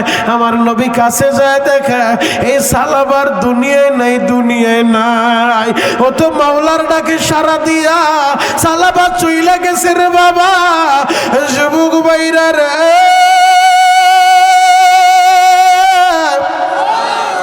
আমার নবী বললেন, আমার সাহাবীরা, আমার সালাবারে তো আল্লাহ মাফ করে দিছে। এই সালাবা, তার সাথে আমি কথাও বলতে পারলাম না। তোমরা তার দাফন কাপড়ের ব্যবস্থা করো, গোসল দিয়া কাপড়ের কাপড় পরাও। আমি নবীজি নিজে জানাজার ইমামতি করব। আল্লাহর নবী নিজে জানাজার ইমামতি করবে। বাবা, এই দিক দিয়ে মেয়েটাই কান্দে, বাবা গো, আমি তো বলছিলাম নবী যদি তোমারে মাফ না করে আমি তোমারে বাবা বইলা ডাকবো না। আমার নবী তো তোমারে মাফ করে দিছে, আল্লাহ তোমারে মাফ করে দিছে। ও প্রাণের বাবা, তুমি আর একবার ফিরে আসো, আমি তোমারে বাবা বলবো, আমি বাবা বইলা ডাক দিব। ওই মেয়েটা যতই কান্দে আর তো বাবা ফিরে আসবো না। আমার নবী নিজে সালাবাতুল আনসারীর জানাজার নামাজের ইমামতি করলেন। নবীজি ইমামতি কইরা পায়ের বৃদ্ধাঙ্গুলের উপরে ভর দিয়া পায়ের আঙ্গুলের উপরে ভর দিয়া এইভাবে হাঁটতাছে। কবর পর্যন্ত গেলেন, তারে কবর দিলেন। হযরতে ওমর জিজ্ঞেস করেন, নবী গো, কোনদিন এইরকম দেখি নাই, আজকে কেন ব্যতিক্রম দেখলাম? আমার নবী বললেন, কি দেখছো রে ওমর? ওমর ওমর বলে ইয়া রাসূলুল্লাহ, ইয়া হাবিবাল্লাহ, নবীজি আপনি যখন সালাবার জানাজার ইমামতি করলেন আমি তাকায় দেখলাম গো নবী আপনি পায়ের উপরে ভর কইরা কইরা হাঁটান, এইভাবে কেন হাঁটলেন? আমার নবী বললেন ওমর রে, এই সালাবা আমার আল্লাহর ডাইকা এমন ভাবে কবুল করাইছে, আমার আল্লাহ এমন ভাবে মাফ করছে। এই সালাবার জানাজায় শুধু তোমরা সাহাবীরা দাঁড়াও নাই, আল্লাহ আসমান থেকে এই পরিমাণ ফেরেশতা নামায়া দিছে। এই ফেরেশতাদের বিরাবিরির কারণে আমি নবী পুরা কদমটা ফেলবো এই জায়গাটাও নাই রে ওমর। এই কারণে ফেরেশতাদের বিরাবিরির কারণে আমি নবী পায়ের আঙ্গুলের উপরে ভর করে করে হাঁটতেছিলাম। এর যুবক, ওই সালাবার ডাক যদি আল্লাহ কবুল করে, কেন তোমার ডাকটা কবুল করব না? কেন তোমার আল্লাহ মাফ করব না? ও আমার মা বোনেরা, কেন আল্লাহ আপনারে মাফ করব না? মহিলারাও কিভাবে আল্লাহর কাছে কান্নাকাটি করছে মাফ পাওয়ার জন্য। গুনাহ হয়ে গেছে, আল্লাহর কাছে স্যালেন্ডার করছে, মাফ চাইছে, আল্লাহ তাদেরকে মাফ করে দিছে। একজন মহিলা সাহাবিয়া জিনা হওয়ার পরে পেটে বাচ্চা চলে আইছে, আমার নবীর কাছে আইসা মহিলা বলেন নবী গো, আমি তো অন্যায় করে ফেলছি, আমি জিনা করে ফেলছি। আমার নবী বলেন না, আপনি এই কাজ করতে পারেন না, কারণ কোন মুমিন মুমিনা তারা জিনা করতে পারে না, আপনি এই কাজটা করতে পারেন না। ওই মহিলা বলেন নবী গো, আমি জিনা করে ফেলছি, আমার গর্ভে সন্তানও চলে আইছে। ইয়া রাসূলুল্লাহ, ইয়া হাবিবাল্লাহ, আমি চাই গো নবী আপনি দুনিয়াতে আমার বিচার করে দেন, আমি যেন হাসরের ময়দানে আল্লাহর আদালতে জিনাকারী মহিলা হিসেবে না দাঁড়ায়। আল্লাহর আদালতে দাঁড়াইয়া আল্লাহ যদি জিনাকারিনী মহিলা ডাক দেয় আমি তো লজ্জিত হয়ে যাব, আমি অপমানিত হয়ে যাব। ইয়া রাসূলুল্লাহ, ইয়া হাবিবাল্লাহ, নবী গো আপনি দুনিয়াতে আমার বিচারটা করে ফেলেন। আমার নবী বললেন মা গো, আপনি তো এই কাজ করতে পারেন না। মহিলা বলে আমি জিনা করছি নবী, আমার পেটে বাচ্চাও চলে আসে, আপনি আমারে মাফ করেন, আপনি আমার বিচার করেন, আপনি আমারে পাপ থেকে আমারে মুক্তি দেন। আমার নবী বললেন মা গো ঠিক আছে, আপনি চলে যান, যখন আপনার এই গর্ভের বাচ্চাটা দুনিয়ায় আসবো এরপরে আমি আপনার বিচার করে দিব, এরপরে আমি আপনার বিচার কার্যকর করব। এবার মহিলাটা বাসায় চলে যায়, কিন্তু ভিতরে একটাই পেরেশানি, কবে বাচ্চা দুনিয়ায় আইব, কবে আমার শাস্তি হইব, আল্লাহ আমারে মাফ করব। ওই মহিলাটা শুধু কান্দে। এই দিক দিয়ে বাচ্চা হওয়ার যখন সময়টা চলে আসে, প্রসব বেদনা শুরু হয়ে গেছে, বাচ্চাও ভূমিষ্ঠ হয়েছে। বাচ্চা ভূমিষ্ঠ হওয়ার পরে ওই মহিলা পাগলের মতো দৌড়াইয়া আমার নবীর কাছে চলে আইছে, নবী গো আমি জিনা করে ফেলেছি, আপনি বলেছিলেন বাচ্চা ভূমিষ্ঠ হইলে বিচার করবেন, এই যে নবী বাচ্চাটাও কোলে করে নিয়ে আসছি, এই যে আমার বাচ্চা, আপনি আমার বিচার করেন, আমার পাপ থেকে মুক্তি দেন।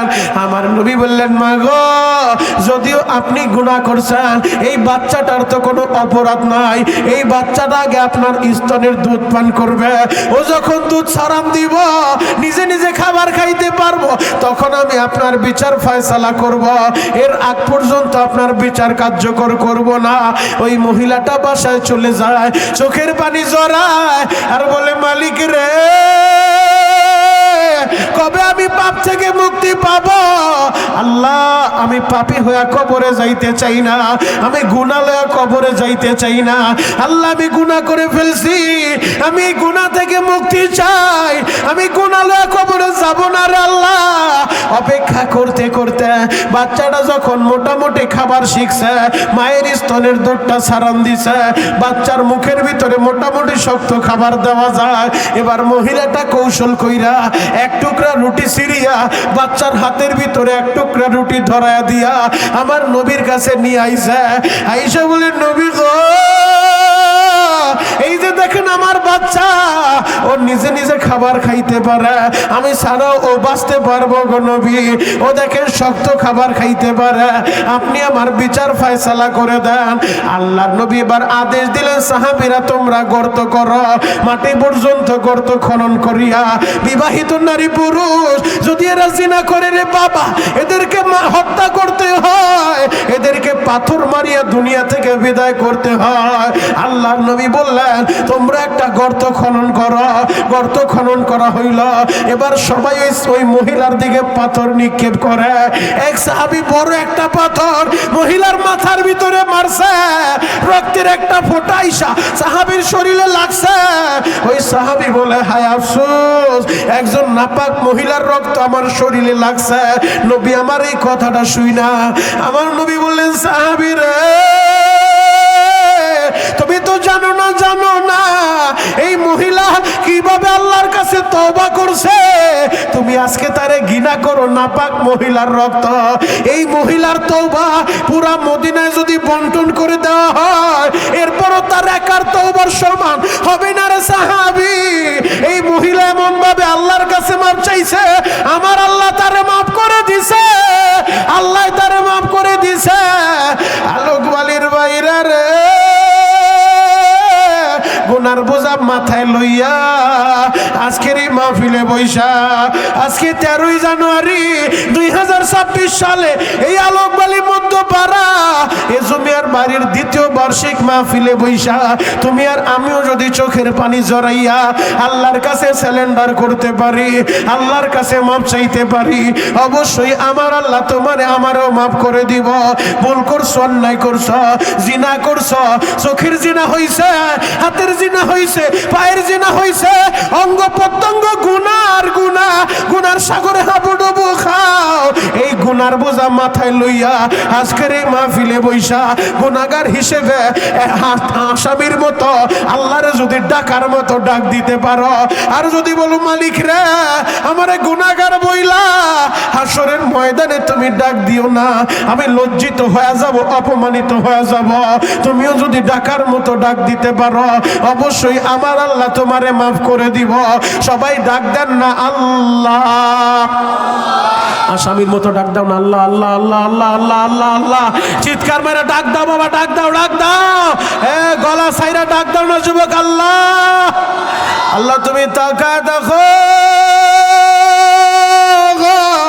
এই আলোকবালি মধ্যপাড়া যুব সমাজ, আমার মুরব্বী বাবারা, আমার পর্দার মায়েরা, এরা তোমার আল্লাহ বলে ডাক দিছে।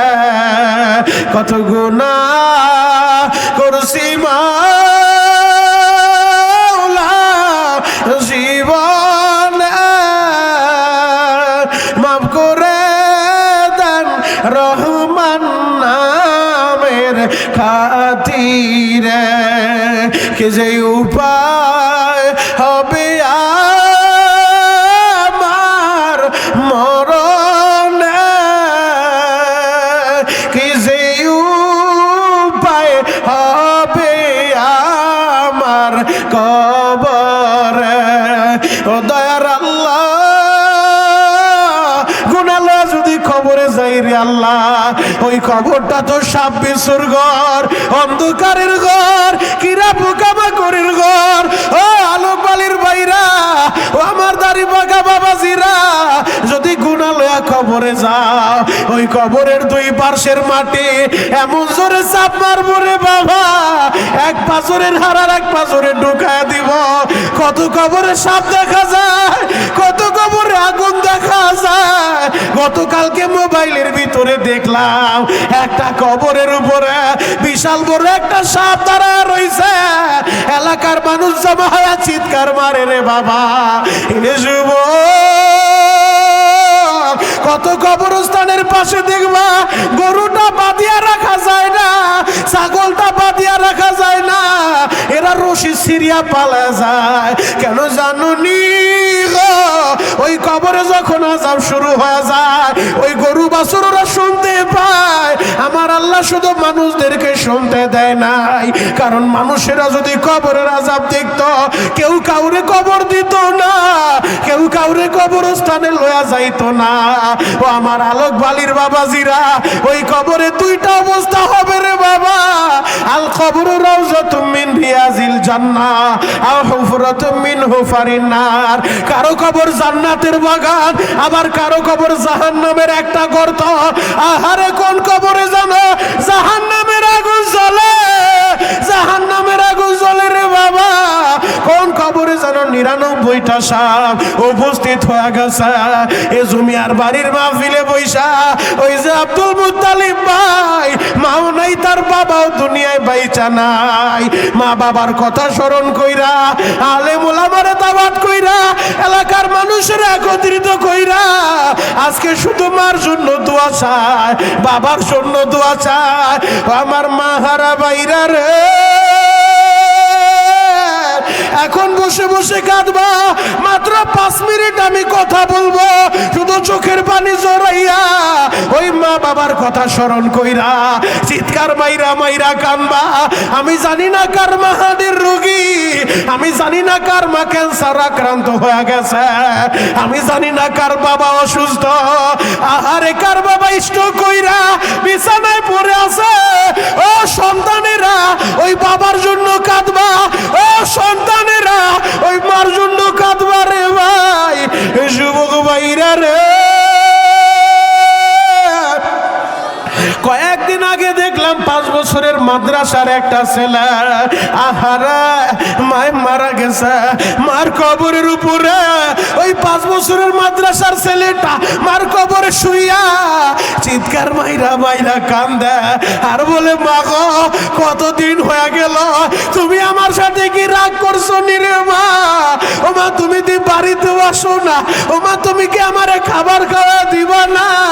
ও মা তুমি কি আমারে ঘুম পাড়া দিবা না? ও মা তোমার মতো আমার কেউ ভালোবাসে না রে মা। যুবক রে, ওই যে ছেলেটা মাহারা মার কবরে শুয়া কান্দে, জীবনে আর কোনোদিন ওর মায় দুনিয়া আইব না, এই জাদুরে কোলে লইব না। ও আলোক বালির যুবকেরা, ওই মা যার হারাইছো রে ভাই, সারা পৃথিবীতে ঘুরবা, তোমার মার মতো একটা দরদি পাইবা না। ওই যে জুলহাস ভাই দোয়া চাইলো মা বাবার জন্য, আব্দুল বাতিন দোয়া চাইলো মা বাবার জন্য। ও আমার যুবকেরা, আমি জানি না রে ভাই, কে যেন মায়ের মাটি দিয়া ফেলছো, কে যেন বাবারে মাটি দিয়া ফেলছো। ও মহিলা প্যান্ডেলে বৈশা আমার যেই মা বোনেরা বয়ান শুনতেছ, আহারে আমি জানি না কার স্বামী মারা গেছে। আমি গত সপ্তাহে আমাদের শরীয়তপুর নড়িয়ায় বয়ান করতে গেছিলাম বাবা, হঠাৎ কইরা একটা যুবক আমার কাছে দোয়া চাই, হুজুর আমাদের এলাকার ইতালি প্রবাসী ইউনুস ব্যাপারী দুনিয়া ছাইরা চইলা গেছে, 3টা সন্তান রাইখা, ওদের সন্তানের চোখের পানি দেখলে সহ্য করা যায় না, যায় না। সন্তানগুলো অপেক্ষা করতেছিল আমার বাবা ইতালি থেকে আইবো, আমাদের জন্য রং বিরঙের খাবার আনবো, আমাদের জন্য দামি দামি খেলনা আনবো। এই বাবা ঠিকই তো ইতালি থেকে আইবো, তবে আর খেলনা লয়ে আইবো না, আর খাবার লয়ে আইবো না। বাবা সাদা কাপড়ে প্যাকেট হইয়া একেবারে টাকার মেশিনটা বাংলাদেশে চলে আইব। আলোক বালির বাইরা রে, এই এলাকার যত প্রবাসীরা প্রবাসে আছে, ও মা বোনেরা, তোমাদের যাদের স্বামী প্রবাসের বাড়িতে থাকে, ওই স্বামীর হক নষ্ট কইরো না। মাথার গাম পায়ে ফালাইয়া যেই স্বামী তোমার জন্য টাকা কামায়, যেই স্বামী পরিবারের জন্য টাকা কামায় গো, ওই প্রবাসী ভাইটারে তুমি ধোঁকা দিও না। স্বামীর হক নষ্ট কইরো না, স্বামীর আমানতের খেয়ানত কইরো না।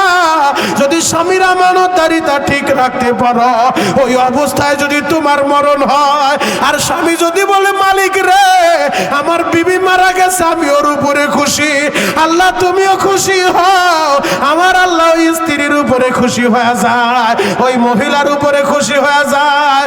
যুবক ভাইরা রে, আমি আপনাদের পায়ে হাত রেখা বলে যাই, এই রজবের চাঁদে আজকে একটা ওয়াদা নিয়ে বাড়িতে যাইবেন, জীবনে আর বেগানার সাথে আমরা আমাদের চোখের গুনাহ করব না, আমরা আর আমাদের চোখকে হেফাজত করব, আমরা আমাদের আমানতের খেয়ানত করব না, আল্লাহর বিধান অনুযায়ী চলবো, বেপরদাভাবে চলবো না, বেপরদা অবস্থায় চলবো না, আমরা কখনো আমাদের পরিবারকেও বেপরদায় চালাইতে দিব না, আমি আমার মেয়েকে বেপরদায় চালাইতে দিব না। ও আমার বাবারা, আপনারা যারা বাবা হইছেন, আপনার ঘরে আল্লাহ একটা কন্যা সন্তান দিছে, আপনি একটা জান্নাতের মালিক, আপনার ওই মেয়েটা যেন এদিক সেদিক ঘোরাফেরা করতে না পারে, বেপরদা অবস্থায় যেন চলাফেরা করতে না পারে। যদি আপনি তারে সঠিক দিন শিখাইয়া, ইসলাম শিখাইয়া দিনদার পাত্রের হাতে পাত্রস্থ করতে পারেন, আল্লাহ আপনার একটা জান্নাতের মালিক বানায় দিব। ও আমার মায়েরা, ও আমার বোনেরা, জাহিলি যুগে তোমাদের কোনো মর্যাদা ছিল না, মেয়েদেরকে দইরা দইরা জ্যান্ত পুঁতে ফেলতো গো মা। মেয়ে জন্ম নিলে ওই মেয়েরে বাবা জ্যান্তা দাফন করে ফেলতো, মেয়েরে বাঁচা রাখতো না। আলোকবালির মা বোনেরা, মাত্র 2 মিনিট আমি আলোচনা শেষ করে দিব, দিলের কানটা লাগা আমার কথাগুলো শুনবা। ইসলাম আইসা, কোরআন আইসা, আল্লাহর নবী আইসা তোমাদেরকে দামি বানাইল, তোমাদের ফজিলত মর্যাদা বয়ান করলো। আহারে, কাবাগরের পাশে যেই জায়গায় মেয়েদেরকে জ্যান্ত পুঁতে ফেলতো, আমি ওই জায়গাটা গত অক্টোবরেও দেখে আসছি রে বাবা। মেয়ে দইরা দইরা জ্যান্তা কবর দিয়া ফেলতো। আল্লাহর নবীর একজন সাহাবী, দাহিয়াতুল কলবি তার নাম, এই দাহিয়া একবার নবীর দরবারে দাঁড়াইয়া চোখের পানি জড়া কান্দা আর বলেন, নবী গো, আমার আল্লাহ কি আমারে মাফ করবো নি গো নবী? আমার নবী বলে, অবশ্যই আল্লাহ তোমারে মাফ করব। ও দাহিয়া, কি এমন পাপ তুমি করছো? দাহিয়া বলে, নবী গো, আমি যেই পাপ করছি মনে হয় না আল্লাহ আমারে মাফ করব। ও দাহিয়া, কি পাপ তুমি করছো? দাহিয়া বলে, নবী গো, জাহিলি যুগে আমার যত কন্যা সন্তান হইতো, আমি আমার মেয়েদেরকে পাড়ায় পাড়ায় জানতা পুইতা ফেলতাম। শুধু আমি আমার মেয়েদেরকে একাই মারতাম, ব্যাপারটা এমন না। আমাদের এলাকায় যত মেয়ে সন্তান জন্ম হইতো, আমি সংবাদ পাইলে ওই বাড়িতে যাইয়া মার্কোল থেকে মেয়েটারে আনিয়া আমি তারে জ্যান্তা পুঁতে ফেলতাম, আমি জ্যান্তা মাটি দিয়া ফেলতাম। আমি এত বড় পাপী গো নবী, আমার আল্লাহ কি মাফ করবো নি? নবী গো, একদিনের ঘটনা, আমি ব্যবসায়ী কাজে বাইরে চলে গেলাম। আমার স্ত্রী তখন সন্তান সম্ভব ছিল, তার গর্ভের ভিতরে সন্তান ছিল। আমি ব্যবসায়ী কাজে বাহিরে চলে গেছি। আমি বলে গেছি, বিবি রে, ছেলে হইলে বাঁচা রাইখো, মেয়ে হইলে বাঁচা রাইখো না। ইয়া রাসূলুল্লাহ, ইয়া হাবিবাল্লাহ, নবীজি, আমি যখন ব্যবসায় চলে গেছি, আমার স্ত্রী তো সন্তান প্রসব করছে, তবে ওর যে মেয়ে হইছে ও আমারে বলে নাই। আমি ব্যবসায়ী সফর থেকে আসার পরে ও আমারে শুনাইছে, ছেলে হয়েছিল মেরে ফেলছে, মেয়ে হয়েছিল এজন্য তারে বাঁচায় রাখে নাই। আমি আর গুরুত্ব দেই নাই। ইয়া রাসূলুল্লাহ, ইয়া হাবিবাল্লাহ, নবীজি, ওই মেয়েটা যখন 5-6 বছর ওর বয়স হয়ে গেছে, আমার গোপন ওর নানির বাড়ি তোরে রাইখা বড় করছে। এত সুন্দর ছিল গো নবী, আমার মেয়েটার নাম রাখছিল জামিলা। এই জামিলার চেহারাটা এত সুন্দর, দেখলেই ভালো লাগা যায় গো নবী। আমার যুবক ভাইরা, তোমাদের যাদের মেয়ে আছে, তোমরা বুঝবা রে ভাই, মেয়েরা কিন্তু বাবারে বেশি ভালোবাসে। বাবাই বিদেশে যাবে, আহারে, মোবাইলের একটা ভিডিও দেখে আমি সইতে পারি নাই। ছোট্ট একটা মেয়েরে লইয়া এয়ারপোর্টে গেছে, বাবাই বিদেশে যাইব। বাবাই যখন এয়ারপোর্টের ভিতরে ঢুকবো, সবাই তারে বিদায় দেয়। ওই ছোট্ট মেয়েটা ও চিৎকার বাইরে কাঁদে আর বলে, বাবা, আমি তোমারে যাইতে দিব না। বাবাই কোনোভাবেই রাখতে পারে না, ওরে জোর কইরা নিচে নামাইছে। 3 জনও টাইনা রাখতে পারে না, আবার দৌড় মাইরা বাবার পা দুইটা জোরে ধরছে আর বলে, বাবা গো, আমারে থুয়া যাইও না, আমি তোমারে তারা থাকতে পারবো না গো বাবা। বাবাই বলে মারে আমি তোমার জন্য খেলনা কিনে আনবো। ছোট্ট মেয়েটা বলে বাবা আমার খেলনা লাগবো না, আমার তোমারে লাগবো রে বাবা। আমি তোমারে ছাড়া থাকতে পারবো না, তোমারে ছাড়া ঘুমাইতে পারবো না। আমার নরসিংদীর প্রবাসী ভাইরা যারা প্রবাসের বাড়িতে বৈশা আমার বল লাইফে শুনো, আমি তোমাদেরকে বইলা যাই ওই প্রবাসীদের মনে কত জ্বালা আমার আল্লাহ ছাড়া কেউ জানে না, জানে না। ওই প্রবাসী ভাইটা ওই অবস্থায় মেয়েটারে রাইখা প্রবাসীর ভাইটা প্রবাসের বাড়িতে পাড়ি জমায়। মেয়েরা বাবারে বেশি ভালোবাসে রে বাবা। দেখবেন আপনি যদি কোথাও যাবেন সফরের উদ্দেশ্যে, মেয়েটা বারবার ঘুইরা ঘুইরা বলবো বাবা, ও বাবা তুমি কখন আইবা, ও বাবা তুমি কখন আইবা। বাবারে না দেখলে টেলিফোন কইরা সালাম দিয়া বলে বাবা গো তুমি কেন বাড়িতে আসো না, তোমার ছাড়া আমার ভালো লাগে না। আমার যুবক ভাইরা রে তাহিয়াতুল কলবি বলে নবী গো আমার মেয়ে জামিলা এত সুন্দর গো নবী। আমার ওই মেয়েটা যখন 5-6 বছর বয়স হয়েছে আমার বিবি ভাবছে আমি মনে হয় ওরে দেখলে আর ওরে মারবো না। আমার জামিলারে আমার কাছে আইনা দাঁড় করাইলো। আমার জামিলা আমারে বাবা বইলা জড়া ধরলো। ইয়া রাসূলুল্লাহ ইয়া হাবিবাল্লাহ আমি এত পাশা ছিলাম গো নবী, ও যে আমারে বাবা বইলা ডাকে আমি ওর প্রতি কোনো গুরুত্ব দেই না। ও বারবার আমারে বাবা বইলা ডাকে, মাত্র 2-1 দিনে যে ভালোবাসা আমারে দিছে নবী গো। এরপরও আমি এমন জাহেল ছিলাম, আমার দিলটা তো পাশা ছিল। আমি বললাম দিবি রে আমি সফরে যাব, বেড়াইতে যাব, মেয়েটারে সাজায় দে। আমি আমার বিবি আমার মেয়েটারে সাজায় দিল। আমি সফর করতে করতে মেয়েটারে নিয়ে মরুভূমির মাঝখানে চইলা গেলাম। মরুভূমির মাঝখানে যাইয়া আমি যখন গর্ত খনন করতে লাগলাম, আমার মেয়েটা বলে বাবা গো তোমার কাজ করতে কষ্ট হয়। আমার ছোট্ট মেয়ে জামিলা ওর নিজের হাতে মাটি উঠাইতে লাগলো, ওর নিজে গর্ত খনন করতে লাগলো। আমার কপালটা গাম ছুটে আমার ছোট্ট মেয়ে জামিলা ওর জামাটা দিয়ে আমার গামটা মুছে দেয় আর বলে বাবা গো, ও বাবা তোমার মনে হয় অনেক কষ্ট হয় গো বাবা। নবী গো আমি এমন পাষাণ দিলের ছিলাম, এরপরও মেয়ের প্রতি আমার কোনো ভালোবাসা জন্মাইলো না।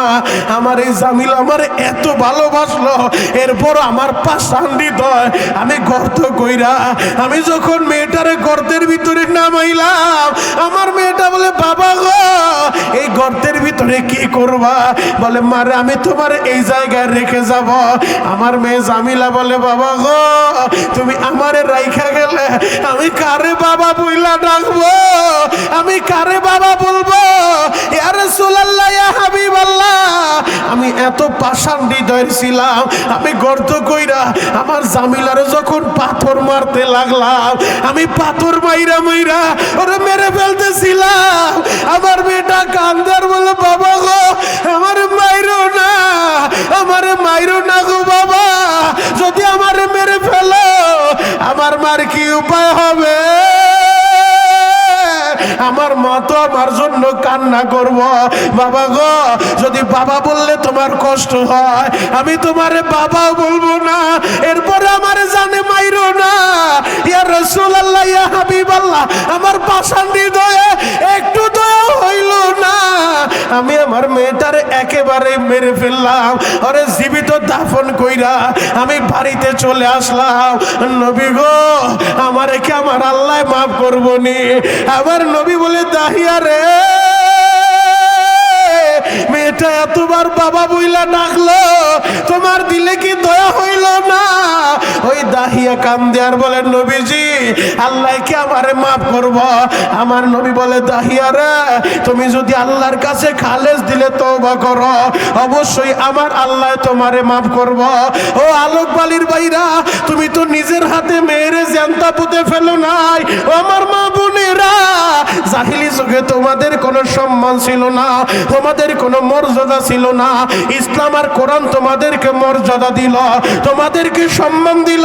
আজকে যারা নারীবাদীর স্লোগান দিয়া টকশোর ভিতরে বৈশা পশ্চিমা সভ্যতা বয়ান করতে চায়, আমার নারীদেরকে ঘরের বাইরে বের করতে চায়, বুঝতে হবে এদের বক্তব্যের ভিতরে ভেজাল আছে, এদের উদ্দেশ্য খারাপ। কথা বলেন ঠিক কিনা? ওই পশ্চিমাদের সভ্যতার ভিতরে পড়া যাবে না। টকশোর ভিতরে বৈশা সুশীল সমাজের নারীবাদীরা যারা নারীদের পক্ষে কথা বলতে চায়, আমার মা বোনদেরকে রাস্তায় বের করতে চায়। আপনারা দেখেছেন ওই সিলেটের এমসি কলেজের ভিতরে আমার মা বোনরা আজকে তাদের কি অবস্থা। শিক্ষিত জাতি ওই এমসি কলেজের ভিতরে সংঘবদ্ধভাবে স্বামীরে বেঁধে রেখে গণহারে দর্শন করছে আমার একজন বোনকে, একের পর এক। আজকে আমার বোন দর্শিতা, আজকে তাদের কোনো নিরাপত্তা নাই।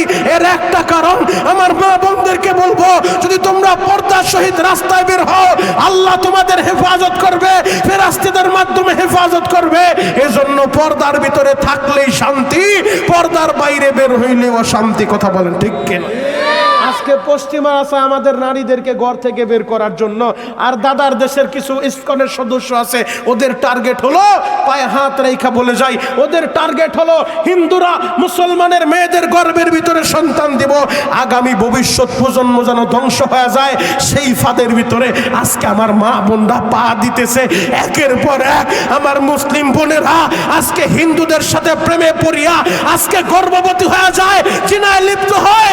আমি তোমাদের অনুরোধ করে বলবো, ও বাবার, ও ভাইরা, তোমার বোন, তোমার মেয়ে ও যেন ইসকনের ফাঁদে পা দিতে না পারে। এইভাবে যদি চলতে থাকে ওদের মিশন তো ঠিকই সাকসেস হবে, আগামী ভবিষ্যৎ প্রজন্ম অন্ধকার হয়ে যাবে। এজন্য আপনাদের কাছে অনুরোধ করব, মা বোনদের কাছে অনুরোধ করব, আপনি আপনার জবানকে হেফাজত করান, চোখকে হেফাজত করান, আপনার ইজ্জতকে হেফাজত করান। আপনার সৌন্দর্য বাহিরে প্রদর্শন করানোর বিষয় না, এটাও হেফাজত করতে হবে। এই পর্দার বিধান দিয়েছেন কে? জোরে বলেন। আল্লাহ দিয়েছেন। পর্দার ভিতরে থাকেন, আল্লাহ ইজ্জত দিবে, সম্মান দিবে, আল্লাহ জাতিকে সহি বুঝদান করুক। চিৎকার মেরে বলেন আমিন। আমার কথায় কষ্ট পাইছেন? দাহিয়াতুল কলবি যে অপরাধ করছে, এমন অপরাধ আপনিও করেন নাই, আমিও করি নাই, তাহলে তারে আল্লাহ মাফ করলে আপনারে কেন মাফ করবো না? তারে যদি মাফ করতে পারে আপনারে কেন করবো না? আমাদেরকেও মাফ করবে ইনশাআল্লাহ। তবে খালেজ দিলে তওবা করতে হবে। আর একটা ওয়াদা নিয়ে বাড়িতে যেতে হবে। রজবের চাঁদে আমার আল্লাহ এই উম্মদের 50 ওয়াক্ত নামাজ দিছিলেন হাদিয়া, কমাইতে কমাইতে রাখছেন 5 ওয়াক্ত। 5 ওয়াক্ত পড়বে যারা, তাদের আমল নামায় 50 ওয়াক্ত নামাজের সওয়াব জমা হয়ে যাবে। তাহলে আজকের একটা অঙ্গীকার, প্রথম অঙ্গীকার, আমরা 5 ওয়াক্ত নামাজ পড়ব, পর্দার সাথে চলবো, বেপর্দা অবস্থায় চলবো না, হালাল হারাম তমিজ করে চলবো। কারা কারা তওবার নিয়ত করতে পারি হাত দুইটা আল্লাহরে দেখায় দেন, হাত দুইটা আল্লাহরে দেখায় দেন। চিৎকার মেরে একটা ডাক দেন, ইয়া আল্লাহ। এ জবান সাইরা দিয়ে ডাক দেন, ইয়া আল্লাহ। আরো জোরে ডাক দেন, আল্লাহ। আল্লাহ তুমি তাকায় দেখো, নরসন্দী আলোকবালি মধ্যপাড়ায় জমিয়ার বাড়ির মাহফিলে বৈশা তোমার পাগলেরা তোমার আল্লাহ বলে ডাক দিছে। আল্লাহদের সবাইরে কবুল করো, 5 ওয়াক্ত নামাজি বানায় দাও, পর্দা নিশি বানায় দাও। আল্লাহ কোরআন সুন্নাহ অনুযায়ী চলতে পারি কবুল করে লও। মক্কা মদিনা না দেখাইয়া একজনকেও কবরে নিও না। চিৎকার মেরে বলেন আমিন। আরো জোরে বলেন আমিন। আমার কথায় কষ্ট পাইছেন? কষ্ট পাইলে আল্লাহর হস্তে মাফ করে দিবেন। আপনার সাথে যদি আপনাদের সাথে ভবিষ্যতে আর কখনো কোথাও দেখা হয়, সেদিন ইনশাআল্লাহ দিল খুলে আলোচনা করব। তবে পায়ে হাত রেখে বলে যাই, যদি কোনোদিন শুনেন মনিরুল ইসলাম শরীয়তপুরি মারা গেছে, আমার মৃত্যুর সংবাদ পাইলে আমার জন্য একবার সূরা ফাতিহা, 3 বার সূরা ইখলাস পড়ে সবাই দোয়া করবেন তো ইনশাআল্লাহ? দোয়া করবেন ইনশাআল্লাহ।